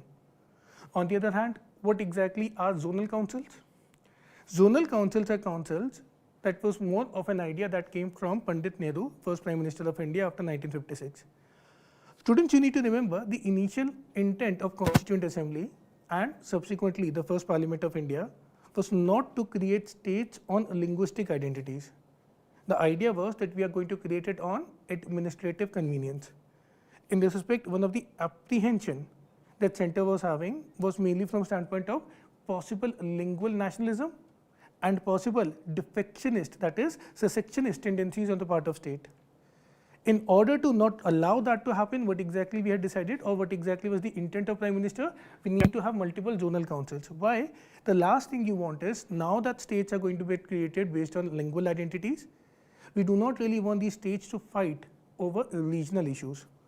In this regard, now perhaps it will be more important that we are having interstate coordination on number of issues. Keeping that in mind, a zonal council can be created in order to resolve different states' issues and with respect to ensure a balanced regional development, because no longer we essentially are creating states based on lingual identities, or rather no longer we are creating states based on that is administrative convenience. Now we are creating state based on lingual identities. As such, it became necessary, but something that becomes clear with this understanding is zonal councils cannot be considered as a body that is created under provisions of the Constitution. Then we come to National Security Council. Let's try to understand about the background of National Security Council. See, when we had done a Pokhran test in 1990s, it had become clear that now we essentially have to take care of our national security concerns for a number of reasons. One reason was because Pakistan had also conducted its test. Another reason was multiple sanctions that were imposed against India. As such, Prime Minister Atal Bihari Vajpayee had decided we need to have a very organized system by which we are able to make policies on matters of national security. National security pertaining to not only internal security, national security on aspects of foreign policies, national security issues with respect to geopolitics, etc., etc. In this regard, National Security Council is a body, it's an executive body created directly under the control of PMO. Again, National Security Council is not a body which is created under provisions of Indian Constitution. So the right answer, of course, will be only one: Interstate Council. Let's look at this question. Consider the following statements. Constitution of India explicitly mentions that in certain spheres, governor of a state acts in his or her own discretion. What is the statement? Can governor act in his own discretion? In this regard, Constitution says yes, President can. Article 163 is very clear. Although governor is bound by the aid and advice given by Council of Ministers, but on all such matters where governor believes it is necessary that he has to act in his discretion, governor is very much empowered to act in his discretion. One of the unique thing that we see, that although we are following parliamentary system both at the center as well as at the state level, in respect to the president under Article 74, we have not said the word, we have not used the word discretion. And with respect to, when we talk about governor of a state, the word discretion has been explicitly used. Keeping that in mind, what exactly we see, indeed the first statement is correct. Then President of India can on his or her own reserve a bill passed by state legislature or his or her consideration without it being forwarded by governor of the state concerned. What exactly is the statement? Statement is saying that yes, we know the fact that president has the power to exercise veto. President has the power to reserve a bill for consideration. It might also be a state legislative bill. But with respect to state legislative bill, our conventional knowledge tells us that, well, it is when governor chooses to send it for consideration of the president is when president can actually reserve it. Now the question is, can it be that president is reserving a bill without it being sent by the governor? Well, the answer of course is president will need to have a bill to be sent by the governor, then only president can reserve it. But one can argue there is an extreme exception to it, एक extreme exception है इसका, and that is if at all we are under imposition of financial emergency. Now, under imposition of financial emergency, what exactly we know? All money bills of the state automatically will be reserved for president's consideration. Now, my idea is the way in which statement is crafted, the way in which statement has been given, we just will need to consider normal times, not extraordinary times. Keeping that in mind, again one can argue that, well, president will need to wait for governor to send a bill for president's consideration, then only president will be able to do what? Will be able to exercise veto power if at all she chooses to. Otherwise, that is not something in normal times that can occur. Keeping that in mind, statement 2 will become incorrect. Right answer, of course, will be 1. Fine? Okay. Consider the following pairs: separation of judiciary, directive principle of state policy. That is, the question is separation of judiciary from executive in public service of state. Is it coming under directive principle of state policy? The answer is yes, it is coming under directive principle of state policy. What exactly is the article? Article 50 of Indian Constitution says, under part 4 of Indian Constitution, that that is, Constitution is giving direction to the government, to the state, that we would want you to keep on working towards separating judicial powers from executive powers. What exactly do we mean? What we mean is the fact that for a very long time, Britishers had been following a policy where a lot of quasi-judicial powers were given to executive. Now that we are independent, but we are choosing to continue with British India administration, one of the reforms that we want is a way by which we are able to separate judicial functions from executive functions. In this regard, we have Article 50 that clearly states that, well, state will need to keep on making policies to separate judiciary from executive. So indeed, this is correct. Then, valuing and preserving rich heritage of our composite culture. The question is it under fundamental duties? Yes, it is. We know under part 4A of Indian Constitution, we have fundamental duties. These fundamental duties were added in 42nd Constitutional Amendment Act in 1976. In this regard, what exactly we see, what exactly we understand? What we understand is we have fundamental duties. Now the second question is valuing and preserving rich heritage given in this article, Article 51A? The answer is yes, it is given in Article 51A. It is Article 51AF. As such, this statement also becomes correct. Prohibition of employment of children below the age of 14 years in factories. Is it given in fundamental rights? Indeed, it is given in fundamental rights, right of children against exploitation. Article 24 of Indian Constitution, which is a fundamental right, clearly says that children below the age of 18 should not be employed in hazardous employment, which includes factories, mines. As such, again, the statement is also correct. The right answer will be C. Consider the following statements. With reference to Constitution of India, if an area in a state is declared a scheduled area under the 5th schedule, the first state government loses its executive power in such areas and a local body assumes administration. Now, this is a question with respect to Schedule 5 of Indian Constitution. When you talk about Schedule 5 of Indian Constitution, we know it pertains to areas where central government has identified substantial population of scheduled tribes, tribes that has been identified to be scheduled tribes by the government. In this regard, currently we are having 10 states where scheduled population has been identified, that is, scheduled areas that are coming under 5th schedule.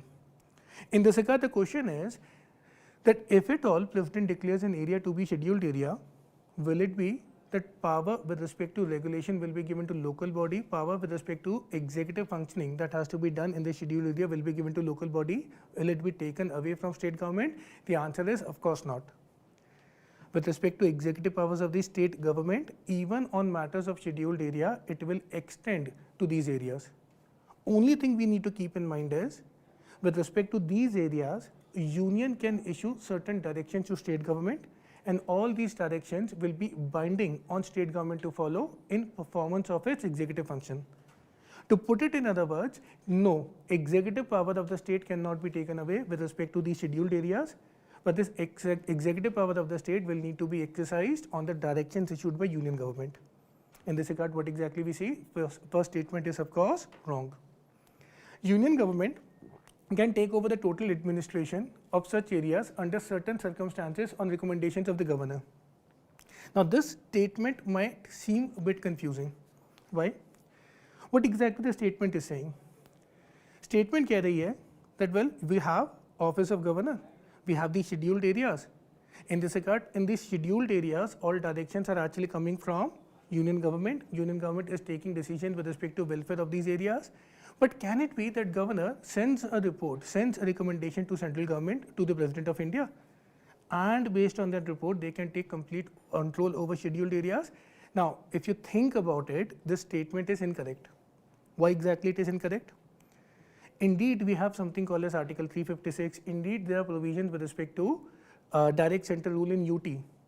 And in both these cases, be it imposition of president's rule in a state, or for that matter, imposition of center's direct rule in a UT, you require what? A report to be sent by lieutenant governor of a UT, or for that matter, governor of a state to the president.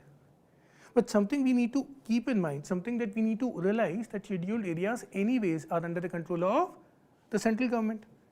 You do not really need to take control over these areas for the reason they are anyways under their control.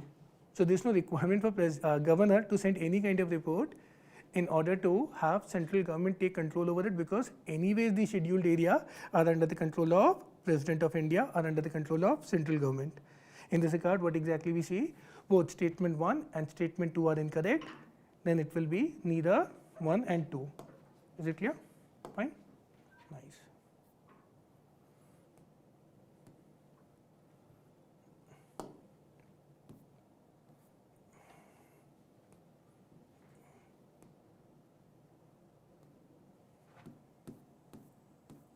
Okay. So, yep. We come to the next question. Consider the following statement. Now, this is with respect to President of India. The first statement is executive. The executive of this, the exercise of this power by the president can be subjected to limited schedule judicial review. Let's talk about it. So, the question is that, well, we know under the constitution there are special provisions that are given, which are called as pardoning powers of the president, mercy powers of the president.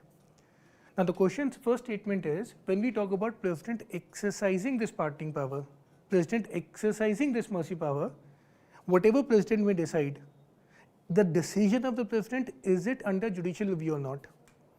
This is exactly the case that Supreme Court looked into in 1988 Kehar Singh case. The question was, can Supreme Court perform judicial review on decisions taken by the president on matters of mercy? Supreme Court said, as a principle we can't, but only on certain aspects, certain manner, in a limited manner we can perform judicial review. What exactly Supreme Court said? Supreme Court said that the idea is that when we talk about mercy powers of the president, it is different from power to administer justice, that is in the hands of Supreme Court or judiciary. But at the same time, if at all submission to the court is by any of the petition, the manner in which president had exercised the power is nullified, and there exists substantial proof that power to exercise pardon was not exercised by the president in a bona fide manner. In this regard, indeed Supreme Court can look into the case, Supreme Court can perform judicial review. In this regard, what exactly we see? Exercise of this power by president can be subjected to limited judicial review. Answer is yes. Second part, the president can exercise this power without the advice of central government. This is an incorrect statement. If you have studied the topic well, you would know, even with respect to exercise of pardoning power, president has to listen to what exactly Council of Ministers has advised to the president. President of India is not acting in an independent manner. President of India is acting on the advice given by Council of Ministers. In this regard, of course, statement 2 is incorrect. Right answer will be only A, right? Only A. That is A, only 1. Fine. Consider the following statement. On dissolution of House of the People, Speaker shall not vacate his her office until immediately before the first meeting of the House of the People after the dissolution. We need to know whether the statement is correct or not. Let's try to understand it, right? Fine. 1 second. So when we talk about speaker, indeed speaker is the presiding officer of Lok Sabha. But at the same time, there is something really interesting about office of speaker. You essentially will need to first dissolve Lok Sabha, then you will need to have new elections for new Lok Sabha, and then you will have the date on which new Lok Sabha is going to come, convene and meet. In this respect, one of the interesting things that we have is the fact that while all the members of Lok Sabha ceases to remain the member of Lok Sabha, speaker, being the speaker of the house, will remain speaker till the first day of the first session of the newly formed Lok Sabha. That means it is as if we essentially are having speaker remaining in the office even though Lok Sabha has been dissolved, and this indeed is a provision that we have under Indian Constitution. This is something that we have taken from British Parliament, and the whole idea is, unlike Rajya Sabha, which cannot be completely dissolved, you will have Lok Sabha which will keep on getting dissolved every 5 years or whenever you are having no way in which government can be formed. In this regard, what we don't want, that Lok Sabha is completely empty. So it is only one of the Victorian morality of one of the things, British conventions that we are following in India, where speaker will continue to hold the office till the first session, first day of the newly formed Lok Sabha. But then speaker will not enter the house for the very simple reason, it is not necessary that speaker might have won the seat. It could be that speaker is no longer the member of Lok Sabha, and that is why it is only till the first day speaker is going to be there, but speaker will not be attending proceedings of Lok Sabha. Be that as it may, what exactly is the statement? On dissolution of House of the People, speaker shall not vacate his office until immediately before first meeting of House of the People. Yes. Then second statement, according to provisions of the Constitution, a member of the House of the People on being elected as speaker shall resign from his or political party immediately. समझते हैं इसको? See, the thing is, when you talk about speaker of Lok Sabha, the idea is speaker is going to be the presiding officer, and speaker will need to ensure all proceedings of the house happen in a manner in which there is complete neutrality, there is complete objectivity, there is no partiality. In Britain, there is a convention that indeed a member of the house will need to become speaker, but at the same time, if this member had fought on a party ticket and then he has become the member of the house, if at all he wants to take up the position of the speaker, he will need to resign as a minister from his, as a member of his political party. But then when we compare it with Indian system, that is not a condition that we have put. In other words, whenever a person is being elevated to become speaker of the house, he will be asked a question, sir, do you choose to resign from your political party or do you choose to maintain membership of your political party? We are giving this option to the person who is becoming the speaker. In this regard, what is the point we need to keep in mind? Speaker can choose to remain a member of the party from which he had fought the election. In this regard, what exactly is the takeaway? The statement that he will need to resign is incorrect. He does not have to resign from his political party. Speaker of the House of the People may be removed from his office by a resolution of the House of the People by a majority of all the members of the House, provided that no resolution shall be moved unless at least 14 days notice that has been given to the speaker. Let's understand the statement. The statement is from the concept that how exactly speaker of Lok Sabha can be removed. In this regard, Constitution says if at all you want to move a motion to remove speaker, first you need to give him a notice of 14 days. Then it will be deputy speaker who is going to preside the proceedings with respect to removal of the speaker. And then after giving an opportunity to the speaker to defend himself, there will be voting that will occur. In this voting with effective majority, you can remove the speaker. A speaker can be removed from the office with effective majority. What is effective majority? We essentially will look at all the then members of the house, because indeed we were having 543 members, but some of the members might have got disqualified. Some of the members, God forbid, might have died. There might have been some disqualification. That means effective membership of the house might have fallen from 543 to, let's say, 510. In this regard, what is the idea? It is only from this 510 we need to have majority by which we are able to ensure speaker is getting removed, and this is what we call as effective majority. In this regard, the statement of course is correct. So the first statement is correct and the third statement is correct. Fine. Consider the following statements. If any question arises as to whether a member of the House of the People has become subject to disqualification under 10th schedule, President's decision in accordance with the opinion of the Council of Ministers shall be final. What exactly is the question? The question is from the topic of anti-defection. Now, in the topic of anti-defection, we have a very interesting provision that says, if at all we want to remove a person on the grounds of defection, we want to disqualify a person on the grounds of defection, first the matter will be looked into by Speaker of Lok Sabha or Chairman of Raj Sabha. In other words, the presiding officer. Why exactly it is interesting? For all other ways in which a member can be disqualified, the matter is investigated, inquired by Election Commission of India. On this respect, that is with respect to matters of 10th schedule, it will be looked into by presiding officer. Now, presiding officer has absolute freedom to decide whether the person should be or should not be disqualified. And whatever he decides will be communicated to the president, and that advice is binding on the president. Let us imagine a situation, let's say president is getting an advice from the speaker with respect to a person who essentially is under the scrutiny of anti-defection, that this person is guilty of defection. Speaker says, Madam President, I would want you to disqualify, I found this person to be guilty. With respect to the same person, Government of India, Council of Ministers, Cabinet is giving an advice to the President, Madam, we do not want you to remove this person, we are advising you not to disqualify the person in question.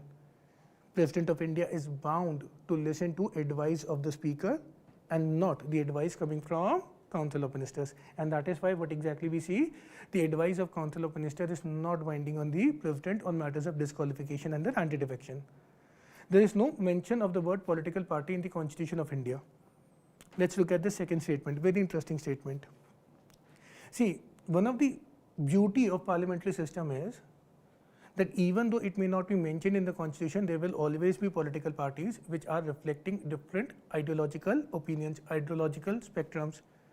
In this regard, in India as well, from 1950 onwards, we were having number of political parties that were part of a political system. In this regard, something that is really interesting to note, we had not used the word political party anywhere in the Constitution, although it was a practice that was there. Now, when we created anti-defection provisions, when we amended the Constitution to include these provisions, what exactly we see? What we see is the fact that we had to use the word political party in the Constitution because under anti-defection, a person who has won the seat of the legislature on a party ticket, if he chooses to resign from his political party, then he ceases to be a member because he will get disqualified under anti-defection provisions. On the other hand, we also have provisions with respect to merger split, with respect to split provisions were discontinued, but we are still having what? Options within Constitution where two political parties can merge. Due to that is inclusion of 10th schedule, inclusion of anti-defection provisions under Indian Constitution, what exactly we see? Indian Constitution used the word political parties, and political parties now finds its reference in Indian Constitution. Statement 2 of course is wrong. As such, both statements are wrong, neither one or two. Now we come to the next question. Statement 1, in India, state government have no power for making rules for grant for concession in respect to extraction of minerals, even though such minerals are located in their territories.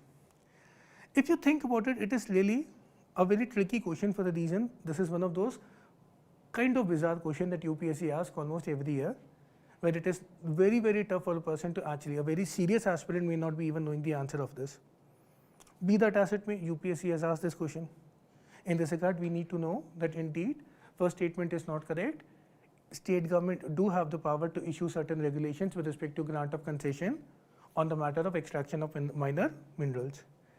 One of the possible ways in which it can be understood, because these were things that were discussed last year in current affairs, perhaps from there UPSC has asked this question. But I for one will not blame anyone if at all they were not able to handle this question for the reason it is of course on the tougher side. Now we talk about what? In India, central government has the power to notify minor minerals under the relevant law. Again, what exactly we see? Statement 2 is correct. That is, yes, Government of India indeed has the power to notify minor minerals under relevant law. And in this regard, what exactly we see? जो MMDR है इसका law, under that these two provisions are present. As such, statement 1 is not correct because yes, concession power with respect to giving grants is something that is there in the hands of state government. At the same time, जो statement 2 है, that is absolutely correct. So the answer will be statement 1 is not correct, but statement 2 is correct. Consider the following statement. Now this question is from 73rd, 74th Constitutional Amendment Act. This question is from Panchayati Raj institutions. Panchayats at the intermediate level exist in all states? The answer is no, it doesn't. What we know that well, there is going to be a 3-tier Panchayati Raj system.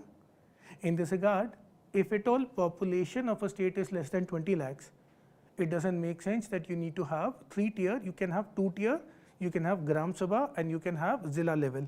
You do not need to have intermediate level. So of course, statement 2 is wrong. To be eligible to become a member of Panchayat at intermediate level, a person will need to attain an age of 30 years. Again, this is an incorrect statement. We know for a fact, with respect to Lok Sabha, the minimum age required is 25 for a person to fight the election. For member of Legislative Assembly, again 25. For Rajya Sabha, it is 30 years. But with respect to Panchayat and municipality elections, you only need to be above the age of 21 years so that you are able to fight the elections. As such, this statement with respect to 30 years is of course wrong. Chief Minister of the State constitute commission to review financial position of the Panchayat at the intermediate level and to make recommendations regarding the distribution of net proceeds of taxes, duties that are levied by the state and its distribution between state and Panchayat. In this regard, the statement is mainly from standpoint of State Finance Commission. Students, you must have studied that in 73rd Constitutional Amendment Act, we have made the provision with respect to State Finance Commission binding for all the states. You need to form a State Finance Commission, but State Finance Commission does not come under Chief Minister, it comes under Governor. In this regard, it will be Governor who will need to ensure that a State Finance Commission is getting formed, and State Finance Commission will be performing this job. Again, keep it in mind, it's not only with respect to intermediate level is what State Finance Commission is dealing with. It is actually giving details with respect to several aspects of proper financial relations between state and the panchayats and municipalities. So again, this statement is incorrect. Now, pay attention to the demand of the question. Which of the statements above are not correct? It is not asking what are the statements which are correct. You have to pay a lot of attention with respect to what exactly the demand is, and the demand is we need to mark all the options which are not correct. Of course, 1, 2 and 3 all are not correct. Is it clear? Consider the following with respect to Lokpal. The power of Lokpal applies to public servants of India but not to Indian public servants posted outside India. थोड़ा समझते हैं. I think you must be knowing there was a massive civil society movement that had broken out, जिसको हम Anna Hazare movement कहते हैं. That was mainly from standpoint of demand of Lokpal. In 2013, Lokpal Act was passed. In this regard, what exactly we see? We essentially had created number of provisions with respect to on whom Lokpal Act will apply to, that is, what exactly is going to be jurisdiction of the people who will be Lokpal. In this regard, with respect to public servants, you might be posted in India, you might be posted out of India, Lokpal will apply on you. If at all there is any complaint with respect to corruption of a public servant, Lokpal can investigate it. So statement 1 is incorrect. Even if you are posted outside India, Lokpal can look into it. Statement 2, chairman or a member shall not be a member of parliament. That is, we would require that a Lokpal should have a chairman. In this regard, can a person who is member of the parliament become a chairman? No, he can't. A member of legislature of a state or UT, can he become the chairman? No, he can't. Only a person who is, that is, sitting Chief Justice or has been Chief Justice, that person can become chairman of Lokpal. In this regard, what exactly we see? Statement 2 is correct. What exactly statement 2 is saying? Only Chief Justice of India, that is, sitting Chief Justice or retired Chief Justice, can also become what? Chairman of Lokpal.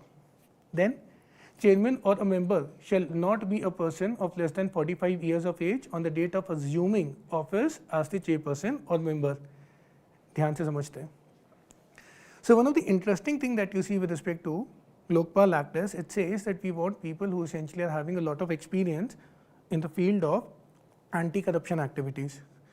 In this regard, what is really interesting is it also mentions that any of the member cannot be less than the age of 45. Now, it is a very specific detail that has been given in the Act, but this is where the question has been asked from. Do you know the fact that indeed a person will need to be above the age of 45 to be becoming a member of Lokpal, right? Lokpal cannot inquire into allegations of corruption against a sitting Prime Minister of India. Now, let's understand this. First and foremost, indeed, Lokpal can look into cases, complaints against Prime Minister of India, but there are certain safeguards that are put in place with respect to it. That is, what exactly are the type of charges with respect to subjects that Prime Minister is dealing with, that will need to be looked into. On certain subjects, there will be exceptions, and on certain subjects, there is a procedure that is there that has to be followed. In this regard, something which is very important for us to keep in mind is all initial proposals that had come with respect to enactment of Lokpal before indeed in 2013 we had passed Lokpal Act, all had said that we do not want office of Prime Minister, Prime Minister's office to come under Lokpal. Interestingly, in 2013, the law that we had passed, we chose to bring office of Prime Minister also under the scrutiny of Lokpal. And that is where students might get confused, because generally when they look at the recommendations of the committee, they recommend that Prime Minister should not, but when you actually read the provisions with respect to Lokpal, Prime Minister is in a certain manner, in a certain way coming under scrutiny of Lokpal. So, statement this, that is, fourth statement also becomes incorrect. Right answer will be 2 and 3. Fine. So, students, these were the questions with respect to polity. With respect to polity, I think now it must be clear that if at all we have read the topics well, if we have read our standard books well, and if we have revised well, most of the questions were doable, except for very few that can be argued to be questions which essentially are kind of tough to handle. Be that as it may, these were the questions that were there in polity. I hope your polity exam had went well. If at all you are having any concerns, please ask us. This brings us to international relations. Fine. So, students, when you think about international relations, when you analyze international relations, there are certain things which are very clear. Around 5 questions are coming in prelims. This year also 5 questions came. Last year also 5 questions came. So, around 5% one can safely say is going to come from international relations based on the trends of last 5 years. Number 2, when you look at international relations, there are a number of things that one can study. One will need to understand aspects with respect to geopolitics, climate change, etc. But again, as per the trends that UPSC has followed in the past, this again was not an year which was an exception. We actually see bodies, that is, questions that are getting asked from international relations that are coming from international bodies. In this regard, again, what we see, international relation for sure has followed the trend that has been there for last 3 to 4 years. Let's try to understand all the questions that has been asked. Now, the first question is very simple. A question is with respect to NATO, North Atlantic Treaty Organization. It was something that was formed in 1949. We know for a fact this is an organization where we have 32 members. The question is, of these countries, which all countries are not the members? That is, consider the following countries. How many of the above are the members of NATO? In this regard, well, Austria and Serbia are the countries which are not part of NATO.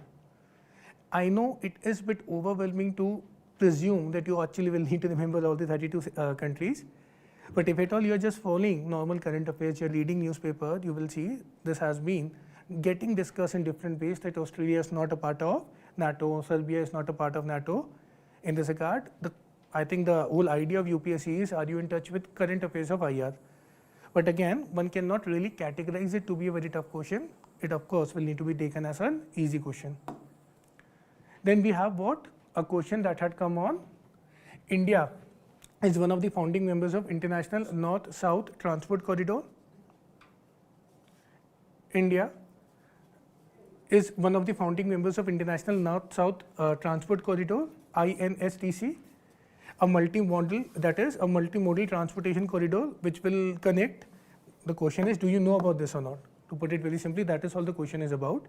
Now, this is indeed, that is, India is indeed a member of it. India is indeed a member of it. It is something where we essentially had created a corridor which essentially was in a partnership, that is India was in partnership with Iran and India was in partnership with that is Russia. In this regard, the option, this one, that is India to Central Asia to Europe via Iran. That is, this is a corridor which actually connects India, Iran and that is Russia, and then it goes beyond. So this is what we are talking about. So it starts from India, it actually goes to that is this Gulf, that is Persian Gulf, and from there it goes to Caspian Sea, and then from there it goes to Russia. It actually helps us to even go beyond Russia. Is it clear? So the option A will be the correct option. Which of the organizations has enacted Nature Restoration Law, NRL? The answer is of course European Union.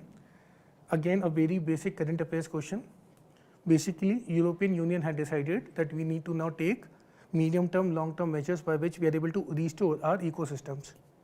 In this regard, the idea is by 2030 they would want to restore their 20% of their ecosystem, and by 2050 they are aiming to restore whole of Europe's ecosystem. In this regard, we need to just know that European Union is the body which essentially has passed it. There are these legally binding regulations that has been put on all the countries of European Union. Again, a pretty straightforward question. Then you have a question from BIMSTEC. Before also UPSC in prelims has asked this question with respect to BIMSTEC. It is a regional organization consisting of 7 member states till January 2025. Idea is yes, it is. You have Bangladesh, you have India, you have Myanmar, you have Sri Lanka, you have Thailand, you have Nepal, you have Bhutan. So we have 7 countries. It came into existence with signing of Dhaka Declaration. Absolutely wrong. It came into that is existence by signing of Bangkok Declaration. Bangladesh, India, Sri Lanka, Thailand, they were founding members of BIMSTEC. In this regard, what exactly is the idea? That well, Nepal was the observing member, and it is not correct. BIMSTEC, the subsector tourism is being led by India. Now this statement is a bit tricky because you essentially will need to know what exactly are the subsectors that has been given to all the countries that are partner countries of BIMSTEC. In this regard, this, that is tourism, has been given to Nepal. It's not given to India, so the statement is incorrect. So we find only first statement to be correct, so answer is only 1. Consider following statement with respect to BRICS. A bit controversial question. 16th BRICS summit was held under chairmanship of Russia and Kazan. Answer, yes, it is indeed the case. Indonesia has become a full member of BRICS. Yes, on that is in January 2025, Indonesia became a member of BRICS. The theme of 16th BRICS summit was strengthening multiculturalism for just global development and security. Again, the answer is yes. In this regard, what exactly we see? We see option 1, option 2, option 3, all of them are correct. Now, why exactly I said it is a really tricky question for the very simple reason you don't really have an option. You don't have an option that says all of the above. In this regard, only explanation I can think of is the fact that Indonesia had become member of BRICS after 16 BRICS summit had occurred. Perhaps that is the way in which they are looking at it, but when you actually look at the question, what exactly you see? The question is not mentioning that it is before or after BRICS 16. It is only talking about, is Indonesia a full member of BRICS? The answer is yes, it is. So for our understanding, that is the way I understand it, analyze it, I believe this is a question that is going to be redacted by UPSC, the way in which they have redacted some of the questions even this year. So students, this was IR, pretty much on expected lines, pretty much from current affairs, pretty much from the bodies, which has been the trend for UPSC. I hope your exam went well, and if at all you are having any doubts, please ask us. Thank you.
Welcome students, it's time for the science and tech section of the today's paper.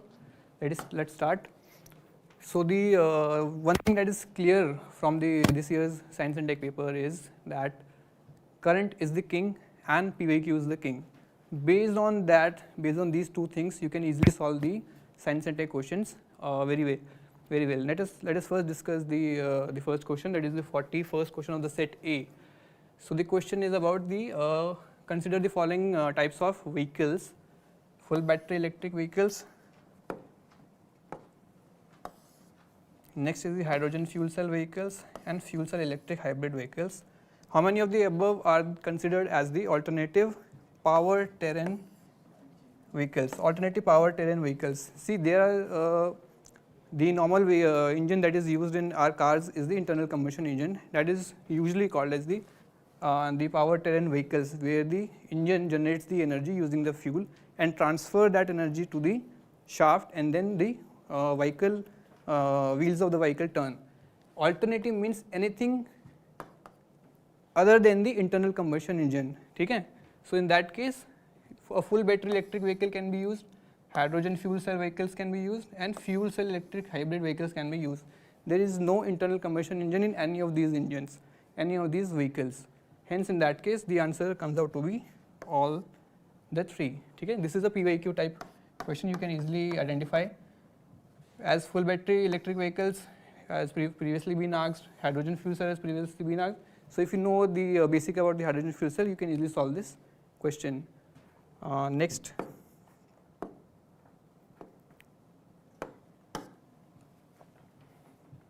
With reference to the unmanned aerial vehicles, consider the following statements.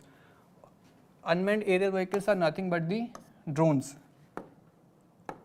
ठीक है, the drone आपने सुना आजकल बहुत ज़्यादा news में है. So this question is basically about drones, and again it is a PYQ. So many questions on drones and drone technology and drone usage has been asked in previous years. So if you know about the drones, you can easily solve these questions. Two types of UAVs can do all types of UAVs can do vertical landing. Yes, vertical landing is like this. No, this is vertical landing.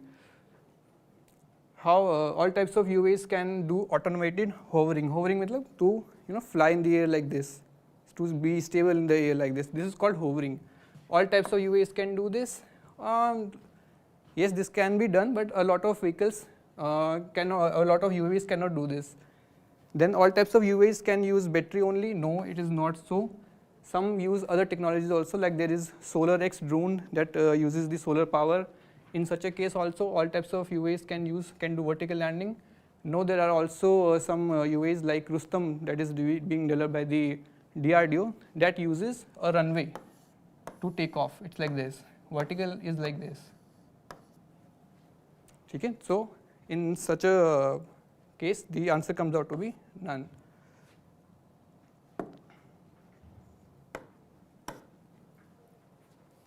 In the context of the electric vehicles, batteries again, you can say partially linked with the PYQ. Consider the following elements: cobalt, graphite, lithium, and nickel. How many of the above can be used? Above usually make up the battery cathodes.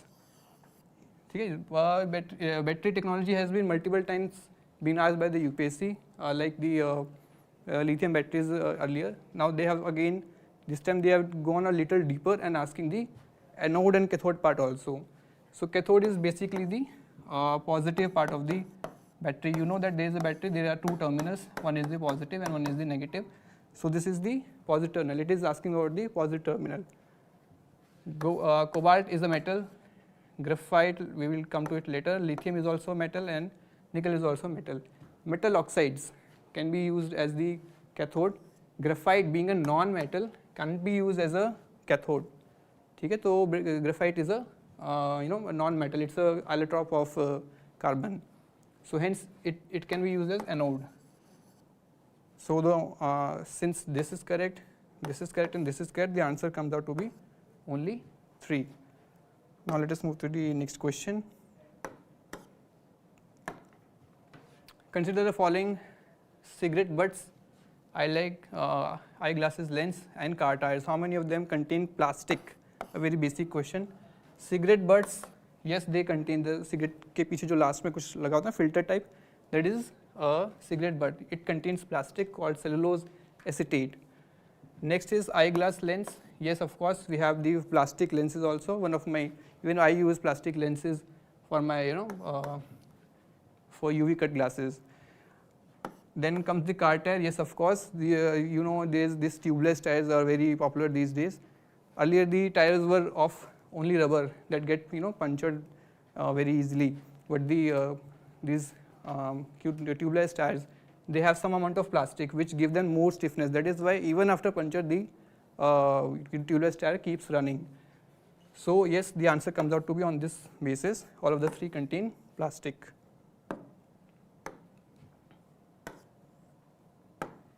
Consider the following substances: ethanol, nitroglycerin, urea.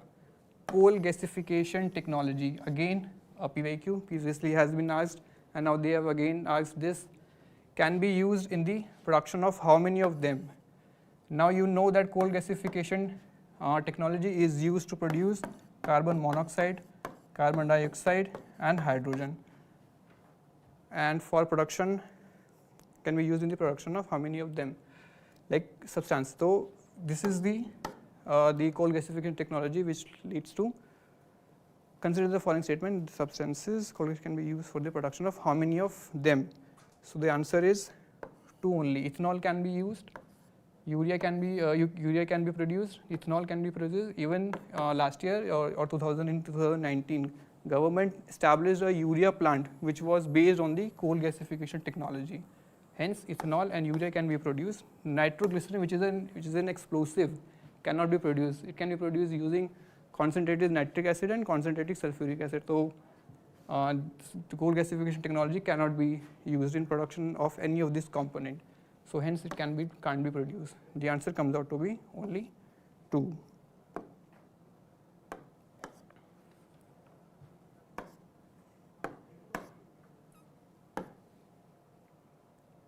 What is the common characteristics of the chemical substances generally known as Cl20, HMX, and LMN105? It's a very typical question, very factual question.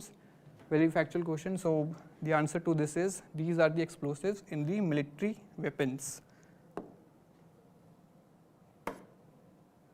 Consider the following statements. It is expected that Majorana 1 chip will enable quantum computing.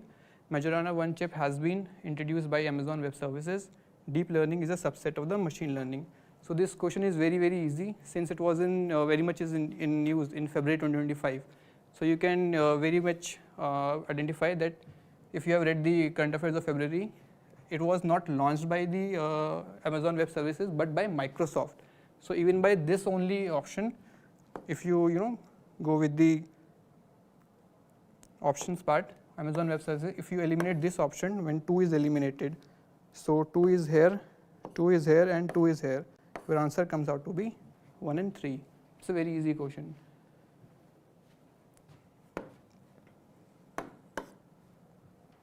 With reference to the monoclonal antibodies,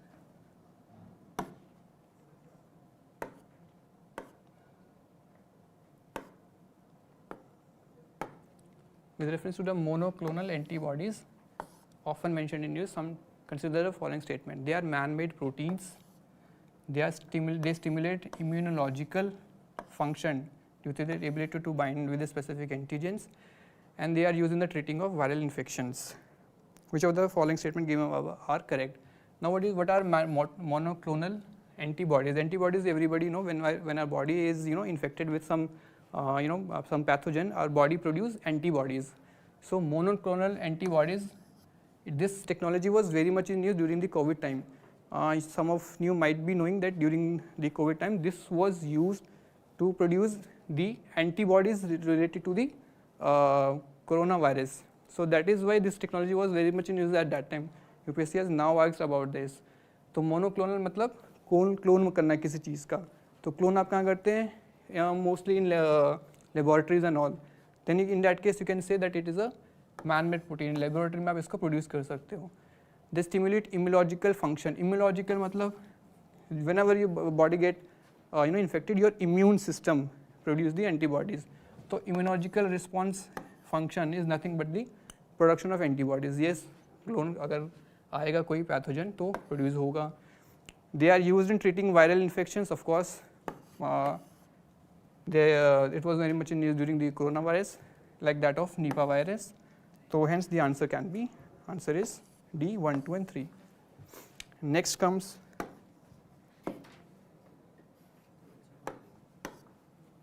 consider the following statements.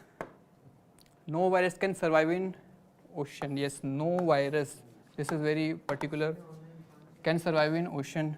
No virus can infect bacteria.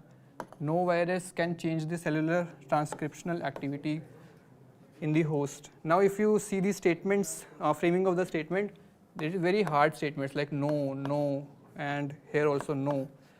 Survive in the ocean, virus can survive a lot of environments, in a very different environments and very harsh environments. So this statement comes out to be wrong. No virus can infect bacteria. No, it's not correct. The such a bacteria which viruses which eat bacteria are called bacteriophages. So such a statement also comes out to be wrong. Next is no virus can change the cellular transcription. No, it is actually how a virus infects a person. It changes the, or it interrupts the cellular transcriptional activity. Transcriptional activities mean DNA का conversion RNA में, ये उसी को ही रोक देता है, जिसकी वजह से infection create होता है and they become very deadly. So this is also wrong. So how many of the statement given above are correct? You are correct. None of the statement is correct. The answer comes out to be D, right? So from this on, from here onwards, Mr. Mrityunjay sir will take over. Thank you.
We'll move further with the question of science and tech. Question number 50. Statement 1 है activated carbon is a good and an attractive tool to remove pollutants from effluent streams and to remediate contaminants from various industries. ठीक है, actually activated carbon जो है आपने है ना recently सुना होगा, जो हम लोग फेस वॉश यूज़ करते हैं एक्टिवेटेड चारकोल टाइप, ये वो है ना, तो ये चारकोल होता है. It is a good and an attractive tool to remove pollutants. ठीक है, हम लोग इसको फेस वॉश में यूज़ क्यों करते हैं? ताकि ये पोल्यूशन को कम करता है. फिर ठीक है, तो ये वेरियस इंडस्ट्रीज़ में भी यूज़ होता है और रिवर्स में भी यूज़ होता है. Statement two activated carbon exhibit a large surface area and strong potential for absorbing heavy metals. ठीक है, ये भी. Activated carbon can be easily synthesized from environmental waste with high carbon content. ये भी ठीक है. Actually activated carbon में दो प्रोसेस आता है.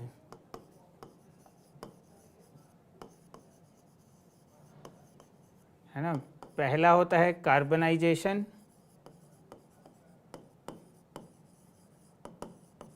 और दूसरा एक्टिवेशन। कार्बनाइजेशन प्रोसेस होता है जब हम कार्बन को बर्न करते हैं in the absence of air, और उसी को जब हम एक्टिवेट करते हैं तो एक्टिवेशन होता है जब हम उसका सरफेस एरिया बढ़ाते हैं, उसका पोरोसिटी बढ़ाते हैं ताकि वो बेटर पॉल्यूटेंट एब्जॉर्बर बन पाए। तो activated carbon exit large surface area and a strong potential for the absorbing heavy metal, ठीक है। और इन्वायरमेंटल वेस्ट से भी ये बनता है, राइस या फिर एग्रीकल्चरल वेस्ट है उससे भी ये बनता है। तो इसमें है कि ये दोनों ही स्टेटमेंट 1 को जस्टिफाई कर रहे हैं, ठीक है। तो इसका आंसर हो जाएगा A, both statement 2 and 3 are correct and both of them explain statement 1, ठीक है। तो इसका आंसर 1 हो जाएगा, ए हो जाएगा। फिर अगला क्वेश्चन है, some rare earth elements are used in the manufacture of flat television screen and computer monitors, ठीक है। रेयर अर्थ एलिमेंट्स है ना 17 होते हैं, 17 मेटल्स आते हैं इसमें, ग्रुप 3 में होते हैं। फिर some rare earth elements have phosphorescent properties, ठीक है। फॉस्फोरेसेंट ये जो वर्ड है ये लुमिनेसेंट से बना है। कुछ ऐसे रेयर अर्थ मेटल्स होते हैं जो लाइट एमिट करते हैं, है ना, जैसे यूरोपिया हो गया, इसी का क्योंकि ये लाइट एमिट करते हैं इसीलिए ये फ्लैट टेलीविज़न में यूज़ होते हैं। तो ये दोनों ही स्टेटमेंट सही है और ये इसको जस्टिफाई कर रहा है। तो both statement 1 and 2 are correct and statement 2 explain statement 1, ठीक है, दोनों सही हो जाएगा। फिर नेक्स्ट क्वेश्चन है 82, Indian railways have prepared a national rail plan to create a future ready railway system by, ठीक है। इन जनरल भी यूपीएससी में थोड़ा फैक्चुअल रॉन्ग होता है, ये 2030 होना चाहिए, है ना। ये करंट अफेयर्स में भी था, बहुत ज़्यादा न्यूज़ में था क्योंकि रिसेंट एक्सीडेंट्स हुए थे। कवच is an automatic train protection system developed by Germany, नहीं गलत है ना। कवच हमारा इंडिजिनस था, इंडिया ने खुद बनाया है इसको। फिर थर्ड स्टेटमेंट है कवच system consist of RFID tags fitted on track in station section, ठीक है। RFID टैग का होता है बट ये स्टेशन सेक्शन पे नहीं होता है। एक्चुअली कवच में 4 कंपोनेंट्स हैं ना, पहला कवच है, दूसरा RFID है, तीसरा टेलीकॉम टावर है और चौथा ऑप्टिकल फाइबर नेटवर्क है। तो ये जो कवच है ये ट्रैक्स, ये स्टेशन सेक्शंस पे लगे हैं और जो RFID है ये ट्रैक्स पे लगे हैं, पूरे ट्रैक्स पे लगे हुए हैं। तो इन्होंने ये स्विच किया है, कवच को इन्होंने स्टेशन सेक्शन की जगह RFID मेंशन कर दिया है, तो ये अपोजिट है। बाकी टेलीकॉम कम्युनिकेशन के लिए और ये भी कम्युनिकेशन के लिए होता है। तो ये भी गलत है, ये भी गलत है और ये भी गलत है। तो इसका हो जाएगा which of the following above are not correct, है ना। तो ये तीनों ही स्टेटमेंट गलत है।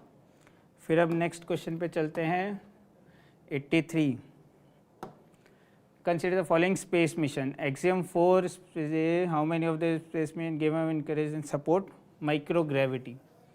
इन जनरल माइक्रोग्रेविटी कोई भी ऐसा स्पेस मिशन है वो हर एक स्पेस मिशन माइक्रोग्रेविटी को रिसर्च करता ही है तो अगर ये नहीं भी आता है तो in general all of the above होगा। बाकी एक्सियम 4 है ना, ये भी space mission man made mission है जिसमें एस्ट्रोनॉट्स जाते हैं, तो ये है ना माइक्रोग्रेविटी को चेक करेगा कि इंसान उस पर रह सकते हैं कि नहीं रह सकते हैं। फिर ये स्पेस का है, इसमें भी हम 2 फ्लाइट्स के बीच में चेक करते हैं कि वो माइक्रोग्रेविटी को सपोर्ट कर पाते हैं कि नहीं। और गगनयान में भी इंडिया एस्ट्रोनॉट्स भेज रहा है जिसमें हम माइक्रोग्रेविटी को चेक करेंगे कि ह्यूमंस रह सकते हैं कि नहीं रह सकते हैं। तो इसमें ऑल ऑफ दी अबव आएगा। अगर ये आपको नहीं भी आता है स्टिल बहुत वेग क्वेश्चन था और कोई भी ऐसा स्पेस मिशन है जिसमें ह्यूमन है या कोई है तो वो माइक्रोग्रेविटी को चेक करेगा ही करेगा। तो ये ऐसा ईजी क्वेश्चन था। फिर अगला 84, ठीक है। इस बार डिफेंस से थोड़े ज़्यादा क्वेश्चन पूछे गए हैं। एयरक्राफ्ट टाइप है और डिस्क्रिप्शन है। डॉर्नियर है ना, HL ने बनाया है। मैरीटाइम पेट्रोल एयरक्राफ्ट ठीक है। IL-76 ये गलत है ना, सुपरसोनिक नहीं है, प्लस ये मिलिट्री ट्रांसपोर्ट एयरक्राफ्ट है। तो ये तो बहुत फैक्चुअल है, अगर आता है तो ठीक है, नहीं तो नहीं। ग्लोब मास्टर हमने यूएस से लिया हुआ है, ये भी मिलिट्री ट्रांसपोर्ट एयरक्राफ्ट है ना। IL-76 रशिया का है और ये ट्रांसपोर्ट एयरक्राफ्ट है, ना कि कॉम्बैट एयरक्राफ्ट है। प्लस सुपरसोनिक है, तो यहाँ से भी काट सकते थे इसको। तो इसका आंसर हो जाएगा ओनली 2। ठीक है, बहुत फैक्चुअल क्वेश्चन था, इसमें कॉन्सेप्ट नहीं है कोई। फिर 94 है ना, ये साइंस एंड टेक का लास्ट क्वेश्चन है। Aided GPS aided geo augmented navigation Gagan uses a station to system of ground provide necessary augmentation, which of the following statement is correct in respect of Gagan, है ना। Gagan airport authority of India plus ISRO ने मिल के बनाया था, ताकि जो भी स्पेस क्राफ्ट एयरप्लेन्स हैं उनको हम नेविगेट कर पाएँ अच्छे से। तो it is design to provide additional accuracy and integrity, ठीक है, स्टेटमेंट जनरल है। सेकेंड है, it will allow more uniform and high quality air traffic management, ठीक है, ये भी ठीक है क्योंकि एरोप्लेन्स के लिए बना था ये।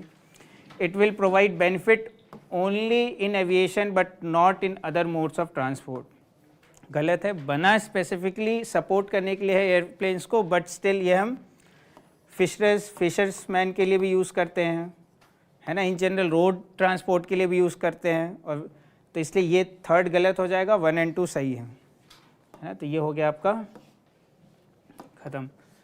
साइंस एंड टेक का इतना ही था, थोड़ा डिफ़िकल्ट लेवल पे था, मॉडरेट टू डिफ़िकल्ट। उम्मीद है आप सबका अच्छा गया होगा। बाकी thank you very much.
Hello everyone. Now we'll be discussing about the geography and environmental section.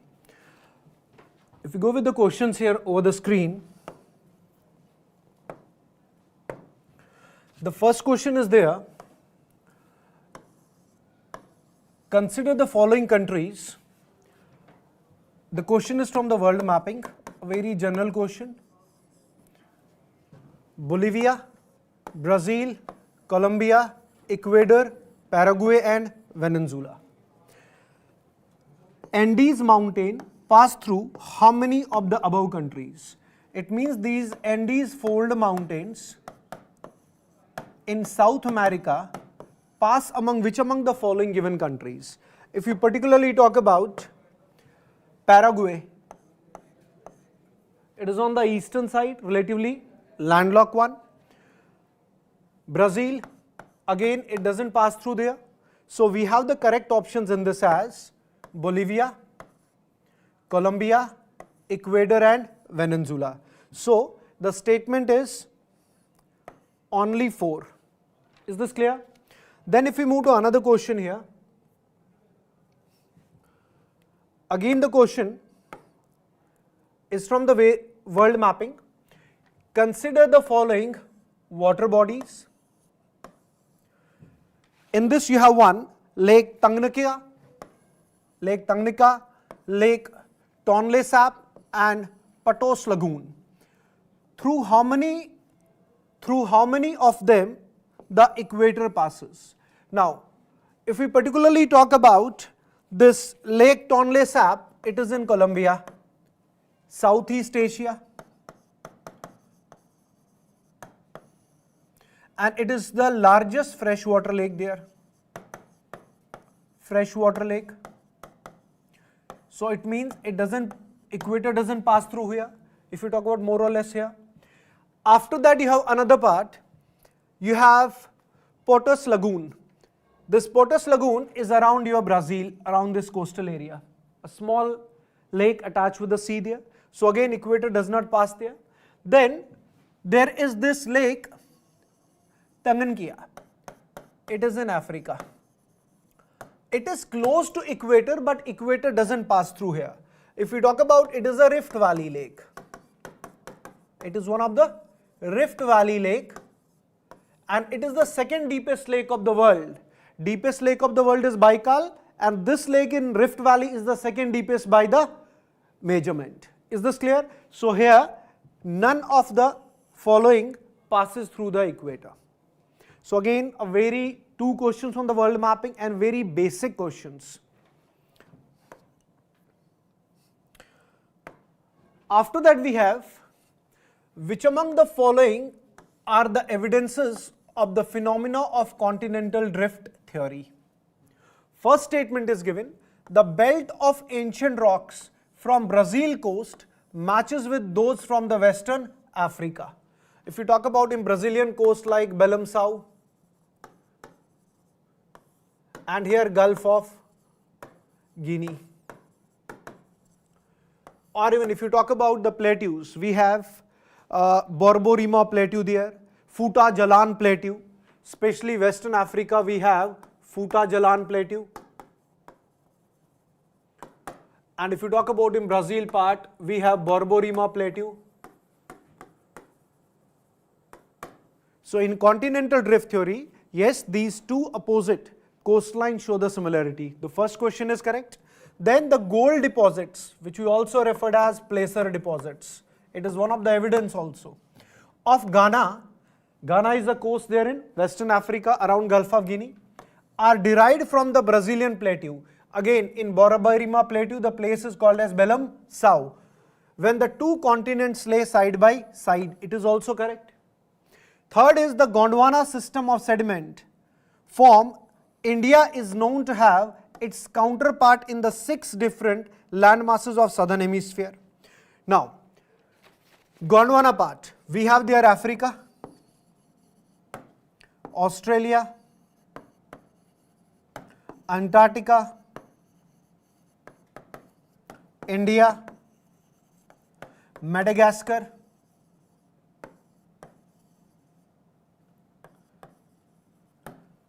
and then you have itself India.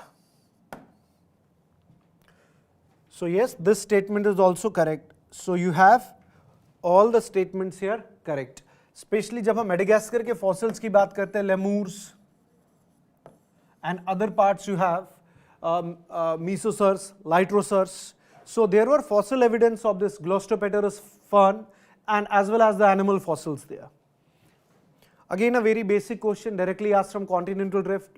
After a long time, they have asked the question from the continental drift in prelims.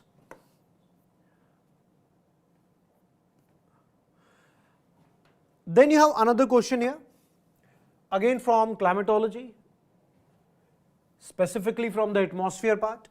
Consider the following statements. First is the amount of dust particle in the atmosphere is more in subtropical and temperate areas than in equatorial and polar areas. Obviously, equatorial areas, because of high convection, dust particles will rise upwards. Then statement 2 is subtropical and temperate areas have less dry winds. Now listen here. Which among the following is correct in respect of the above statement? First statement is there, both statement 1 and statement 2 are correct, and statement 2 explains the statement 1.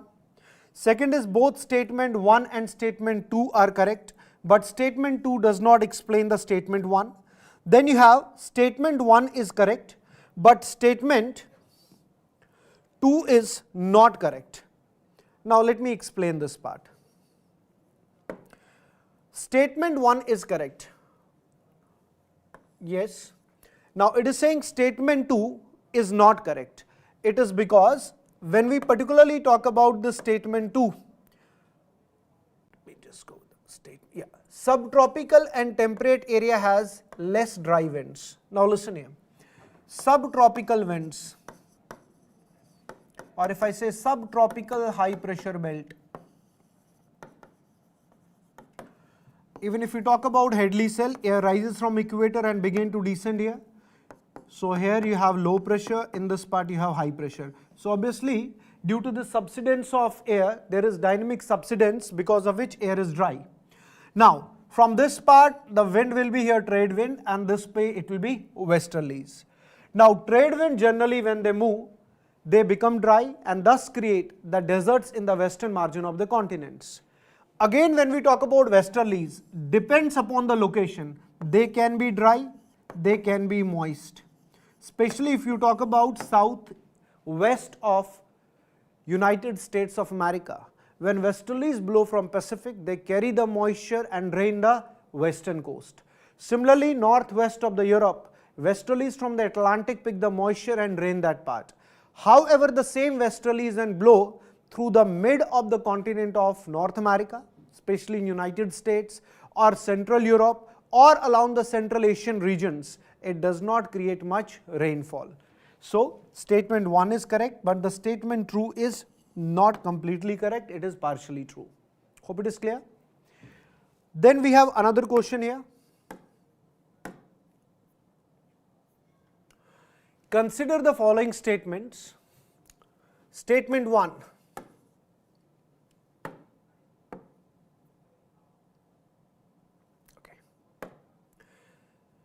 In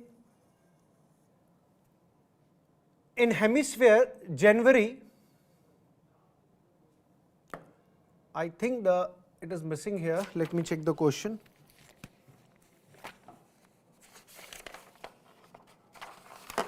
In January in the northern hemisphere, there is a missing in this, northern hemisphere. Equatorward, the isotherm bend landmasses while crossing and poleward while the oceans. Let me read a question here.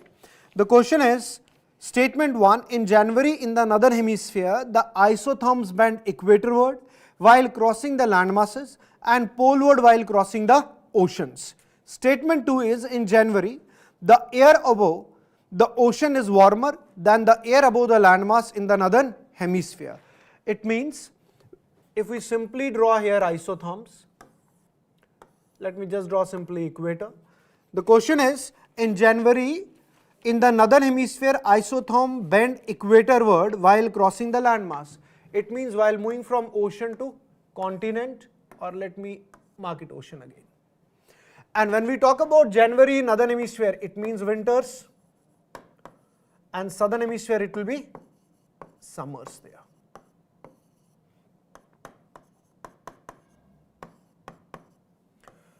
We know the specific heat difference of land and water will result into the differential heating of land and water. Specifically, if we talk about the northern hemisphere, in winters, water bodies will be warmer, continents will be relatively cooler. If I hypothetically take here a figure, ocean temperature let's say be 25 degrees centigrade. Relatively the water let's say is 20 degrees centigrade. And similarly, moving from equator to pole, temperature will decrease. Here it will be around 20 degrees centigrade. And over the land it will be around 15 degrees centigrade. Is this clear? Now, what is the first statement? In January, in the northern hemisphere, the isotherm bend equatorward while crossing the land masses. It means at this particular latitude, the temperature is 20 degrees centigrade over the ocean. Isotherms are lines joining the places experiencing equal temperature. Now, this 20 degrees centigrade is not across the same latitude where it is towards equator. So, statement is correct. Similarly, while crossing the land masses, and poleward while crossing the oceans. So, second statement is when we move from continent to ocean, at the time the isotherms will bend towards poles. Hope it is clear. So, the answer is both statement 1 and statement 2 are correct, and statement 2 explains the statement 1. Again a very basic question, though conceptual. Yes, for this we should have a good clarity about the specific heat difference, the differential heating of land and water.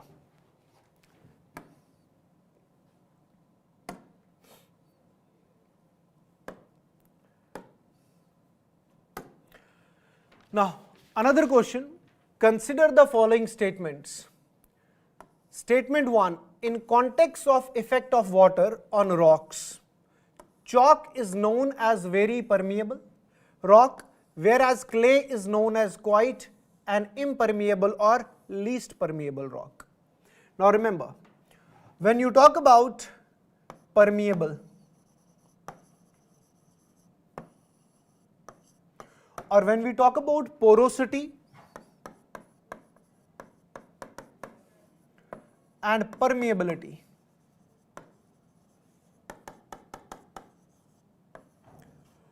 porosity means the void, the hole, the space through which water and air is passing down. Permeability means the ease of flow of water, how easily the water can flow. When we particularly talk about chalk, chalk is a white sedimentary rock containing calcium carbonate, and it easily undergoes chemical weathering.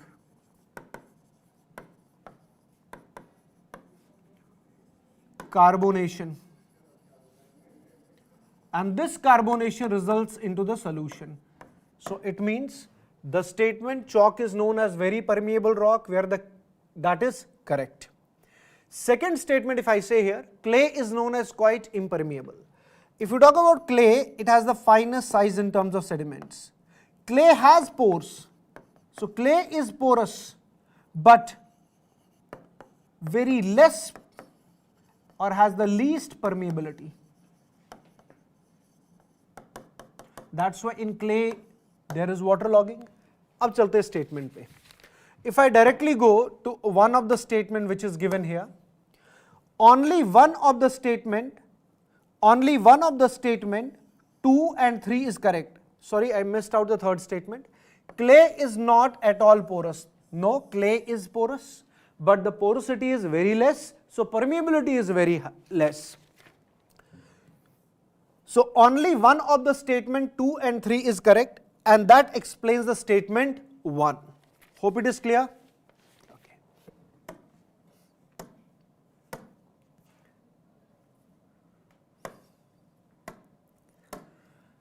We have another question. consider the following statements. Without atmosphere and temperature would be well, without atmosphere the temperature would be, not and, the temperature would be well below the freezing point everywhere on the earth surface. It is saying had there been no atmosphere, the temperature on the earth surface would have been below freezing. Now, why? It is because if there is no atmosphere, if there is no greenhouse gases have the property to absorb the heat. Second, heat absorbed and trapped by the atmosphere maintain our planet's average temperature. Obviously, they also help in maintaining the average temperature. Had there been no gases, this energy would have escaped into the space and there would have been drastic cooling. Then atmospheric gases like carbon dioxide are particularly good absorbing and trapping of radiation. So yes, statement 1, 2 and 3 all are correct. Again a very basic question. Yes, a little bit concept is required here.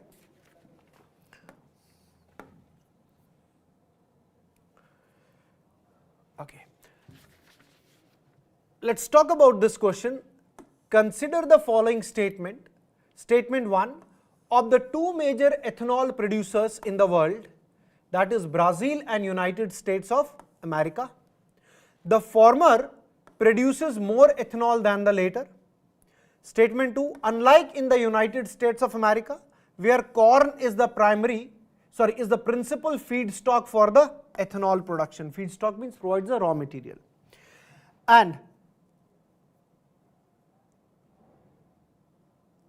And sugarcane is the principal feedstock for ethanol production in Brazil.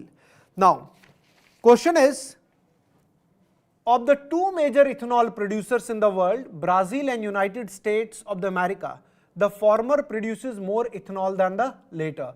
It is saying that Brazil produces more ethanol than United States of America. Statement 1 is not correct. Statement 1 is not correct. It is because United States of America produces more ethanol than Brazil, but statement 2 is correct. Hope it is clear. United States, if we talk about the Great Plains of United States of America, in that area the corn is very well produced, and similarly in Brazil, being the tropical climate, sugarcane is produced. Is this clear? Now, when we particularly talk about this question, this is a biofuel. This is a question related to biofuel. Let me check again.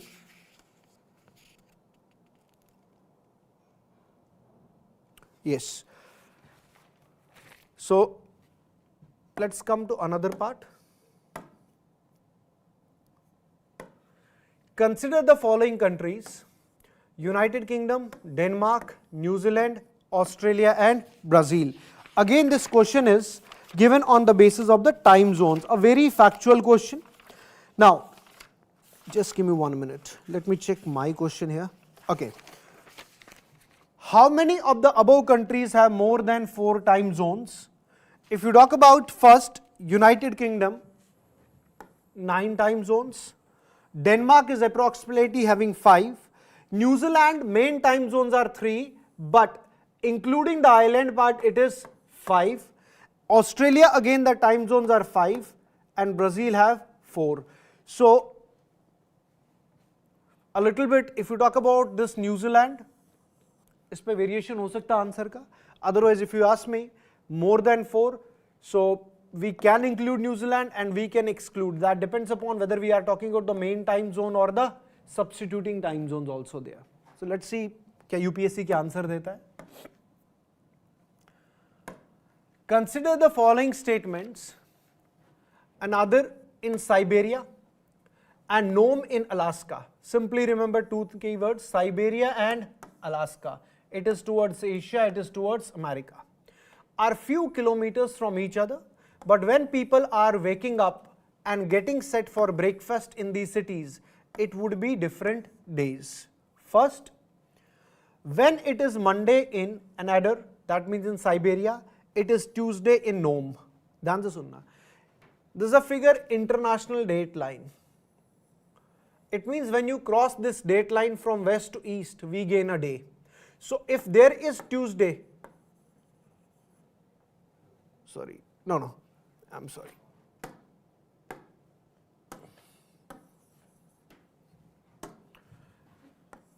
If there we have Monday, so what are we gaining?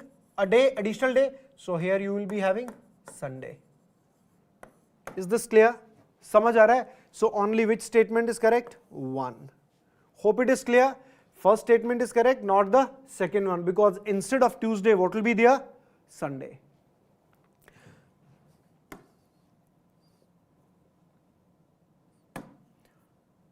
Okay. Let me come back to this question. Another question. Okay. Consider the following pairs with respect to country and resources rich. Botswana, it is written diamond. Chile, lithium. Indonesia, nickel. All the three are correct. If you talk about Botswana, it is the second largest producer of diamond in the world. India में भी है. If you talk about Patna and all in MP.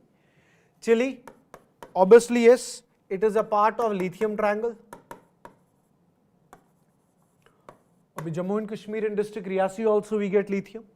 And then Indonesia, nickel, which is the largest producer. So yes, all the three statements are correct here.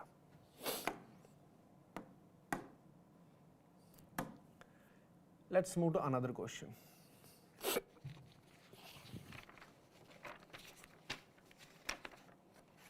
Let me have a look on the question paper also. Okay. Consider the following pairs, region and country. Malacca, Italy, Normandy, Spain, Sardinia, France. Again, map based but very unexpected question. You can just do odd one out here. If you talk about this Sardinia, it is in Italy. Is it clear? So it is not correctly matched. Then if you talk about Mallorca, it is in Spain. And Normandy, if you talk about, is in France. So none of them is correctly matched. So listen, when you get so much worried about the mapping, if you see 3 to 4 questions are from the mapping, and at least three I think questions were there, and 2 of them you could have easily solved. So rather than just going through all the continents and studying them holistically in detail,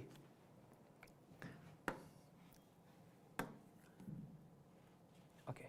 Now let's move to the environment and ecology part.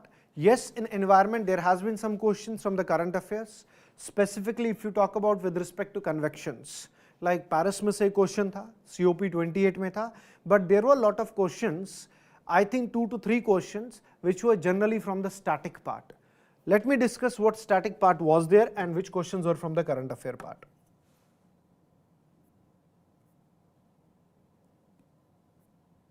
Okay.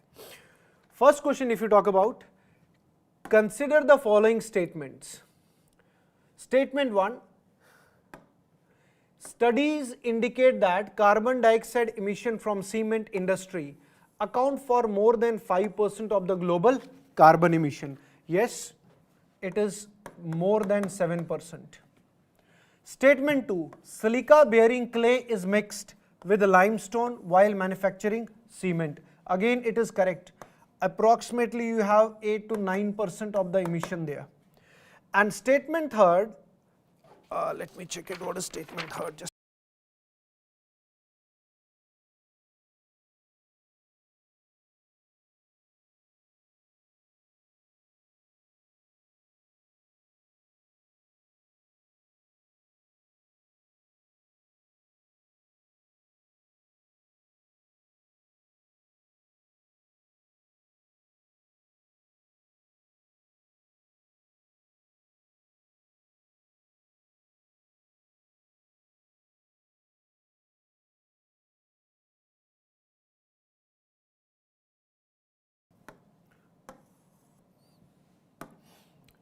so statement 2, silica bearing clay is mixed with limestone while manufacturing cement. Approximately here if you talk about, yes, 8 to 9% carbon dioxide emission is there, and limestone is converted into lime during clinker production for cement manufacturing, more than 50% of the carbon dioxide is emitted. Now question is why? Remember here, carbon dioxide is released because it breaks calcium oxide and CO2 gas. It means when you talk about this calcium carbonate, can I say limestone? When it is heated, it gives CaO, which we called as quicklime generally. What we call it? Quicklime. This quicklime is a general name, otherwise we called it calcium oxide. Calcium oxide, and it gives us carbon dioxide. Hope it is clear. Now, if you remember, there's a process calcination and all. Let's not go into that part. It is simply, yes, carbon dioxide is emitted. So remember here, both statement 2 and statement 3 are correct, and both of them explain the statement 1, because statement 1 is saying, is there carbon dioxide emitted, and more than 5%. Yes, if you talk about the data, it is even greater than 5%.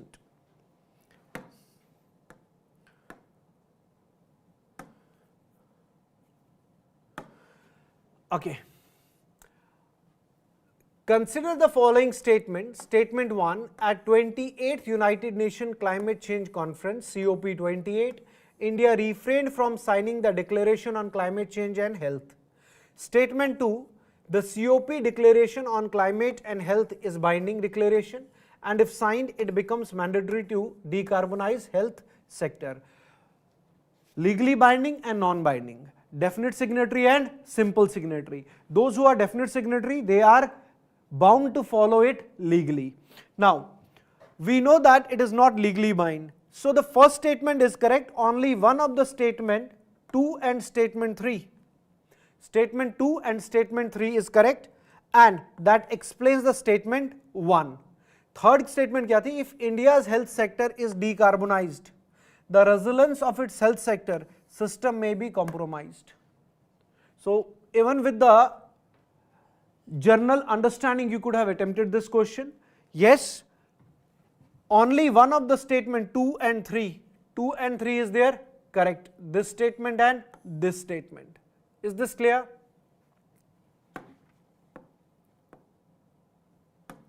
So this was from the current affair, this question, obviously from COP28. Another is your, consider the following statement. Statement 1, scientific studies suggest that a shift is taking place in the Earth's rotation and axis. Statement 2, I will not consider this to be from the environment and ecology, rather this question is from the geography also. Statement 2, solar flares and associated coronal mass ejection bombarded the Earth's outermost atmosphere with a tremendous amount of energy. Statement 3, as the Earth's polar ice melt, the water tends to move towards equator. Now listen here. Question is which one of the following is correct in respect of the above statements? See, individually all the 3 statements is correct. Specifically, if I consider this statement, specifically this statement 2, solar flares or coronal mass ejection, solar winds coming from the sun, they do not impact the wobbling of the earth, they do not affect the rotation of the earth, they only impact the magnetic field, and they have further effects but not on the rotation. But when we talk about earth's rotational axis or wobbling is slightly shifting, that is very much obvious because of the weight will be distributed there. Now what is happening when ice is melting? The ice is melting distributed, which is impacting the rotation. And yes, when you talk about the earth's rotation, as earth began to spin, it has bulge at equator due to that centrifugal force. So most of the water while melt reaches to that part. Hope it is clear. This was also in the news.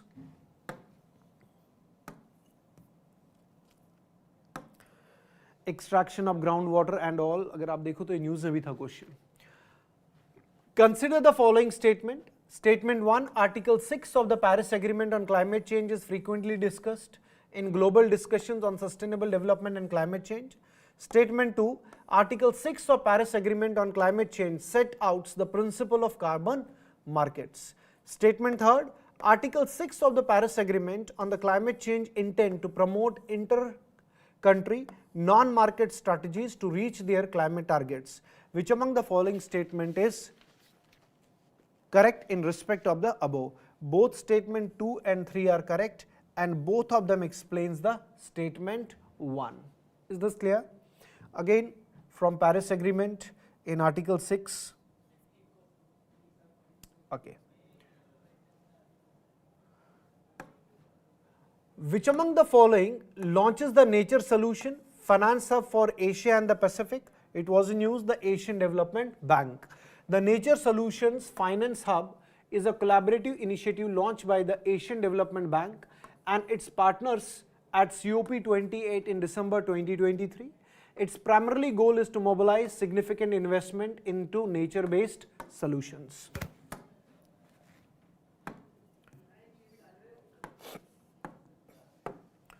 With reference to direct air capture, an emerging technology, which among the following statements are correct? First, it can be used as a way of carbon sequestration. It can be a valuable approach for plastic production and food processing. In aviation, it can be a source of carbon for combining with hydrogen to create synthetic low carbon. See, though this question given in environment and ecology, but mainly this question is related to science and technology. So, but still let's move. All the three statements are correct here. Direct air capture. Technology is a method of removing carbon dioxide directly from the atmosphere. Like earlier हमारा क्या था? Carb fix, carb trap. Like traditional carbon capture which focuses on capturing CO2 at specific emission sources. Direct air capture can be used to store captured CO2 in geological formation or utilized in various applications. Like CO2 has also been injected into the rocks, there we also trapped it. Earlier it was from the source, so this was in use also. So environment se kaho, tech part se kaho, you can solve it from the both parts. Because when you discuss about the carb trap technology in the science and tech, you can easily connect it with that part also. Regarding peacock tarantula spider, it is a botanical name, Gaudy tarantula. Consider the following statement, again a species based question. It is an omnivorous crustaceans. Its natural habitat in India is only limited to some forest area. In its natural habitat, it is an arboreal species. Now listen about this question. Let me check where this question is.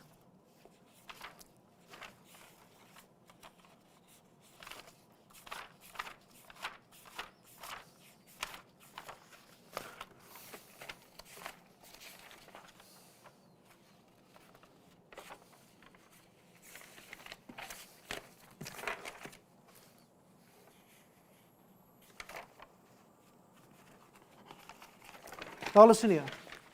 If you talk about this, it is a spider basically. Now basic difference if you talk about crustaceans and within the spider is, crustaceans are basically the one, crustacean and spider both are anthropods. It means both have this antenna and they have legs. But the only difference is when you talk about they being crustaceans, they belong to different class. They belong to different class and specifically they are the animals that mainly live in aquatic environments, whereas spider generally lives on land. Mainly where is spider living over the land. Then its natural habitat in India is only limited to some forest area. Yes, it is mainly seen in Andhra Pradesh and its natural habitat is an arboreal species. Arboreal species means which lives on trees. So the statement 2 and 3 is correct, not the 1, because it is not a crustacean. What is it? Spider.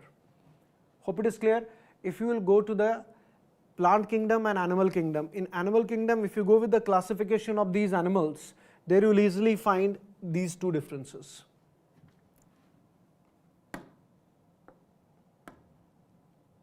So it was from a very basic static part of environment. Another question is, consider the following statements carbon dioxide emission in India are less than 0.5 ton CO2 capita. In terms of CO2 emissions from fuel combustion, India ranks second in the Asia Pacific region. Yes, first is of China, second rank is of Asia. Electricity and heat producers are largest sources of carbon dioxide emissions. India ranks second in the Asia Pacific. Are correct. Yes, so statement 1 is not correct, statement 2 and statement 3 are correct. Let's move to another question here, because if you talk about here, it is more than 2, not 0.5 ton CO2 per capita.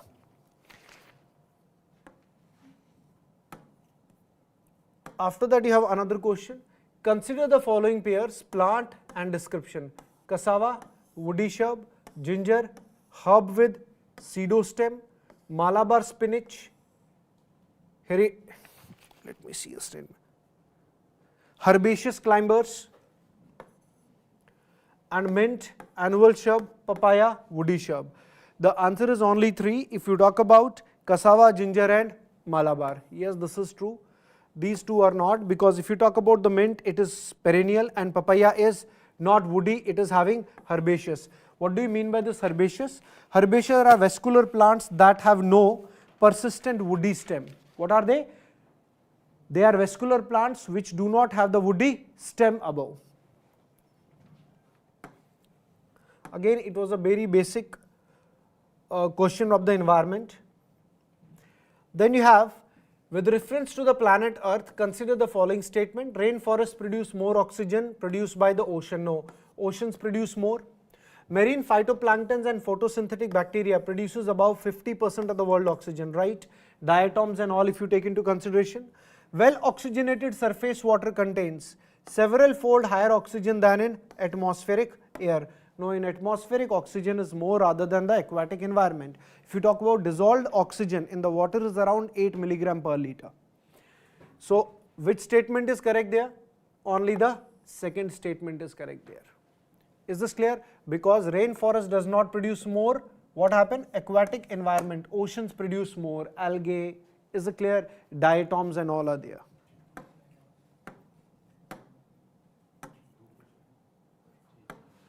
The World Bank warned that India could become one of the first place where the wet bulb temperature routinely exceeds 35 degrees centigrade. Which among the following statement reflects the implication of the above said report? See, a simple question. Peninsular India, tropical areas. Climate change will mainly impact the tropical climates. So similarly, Peninsular India will most likely to suffer from flooding, tropical cyclone and droughts, correct? The survival of animals including humans will be affected as shedding of the body heat through perspiration becomes difficult. Thus both statements are correct. Again, rather than environment agar aap mujhse पूछो, geographical knowledge requires here. Then artificial way of causing the rain to reduce the air pollution make use of silver iodide and potassium iodide. Again, science and tech ka basically when you talk about cloud seeding. I don't know why they have given this in environment, maybe just because they have gone with the statement air pollutant. But they are asking basically what are the artificial ways. It is basically a part of cloud seeding.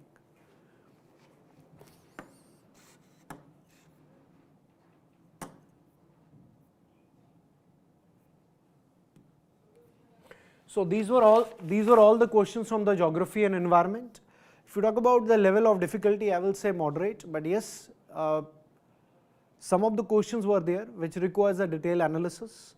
And in environment also, as the people were very much worried about current affairs, not more questions were from the current, few were from the current, but majority of them were from the static part. But yes, it was not directly static, it was the applied part there. So thank you very much, let's crack it.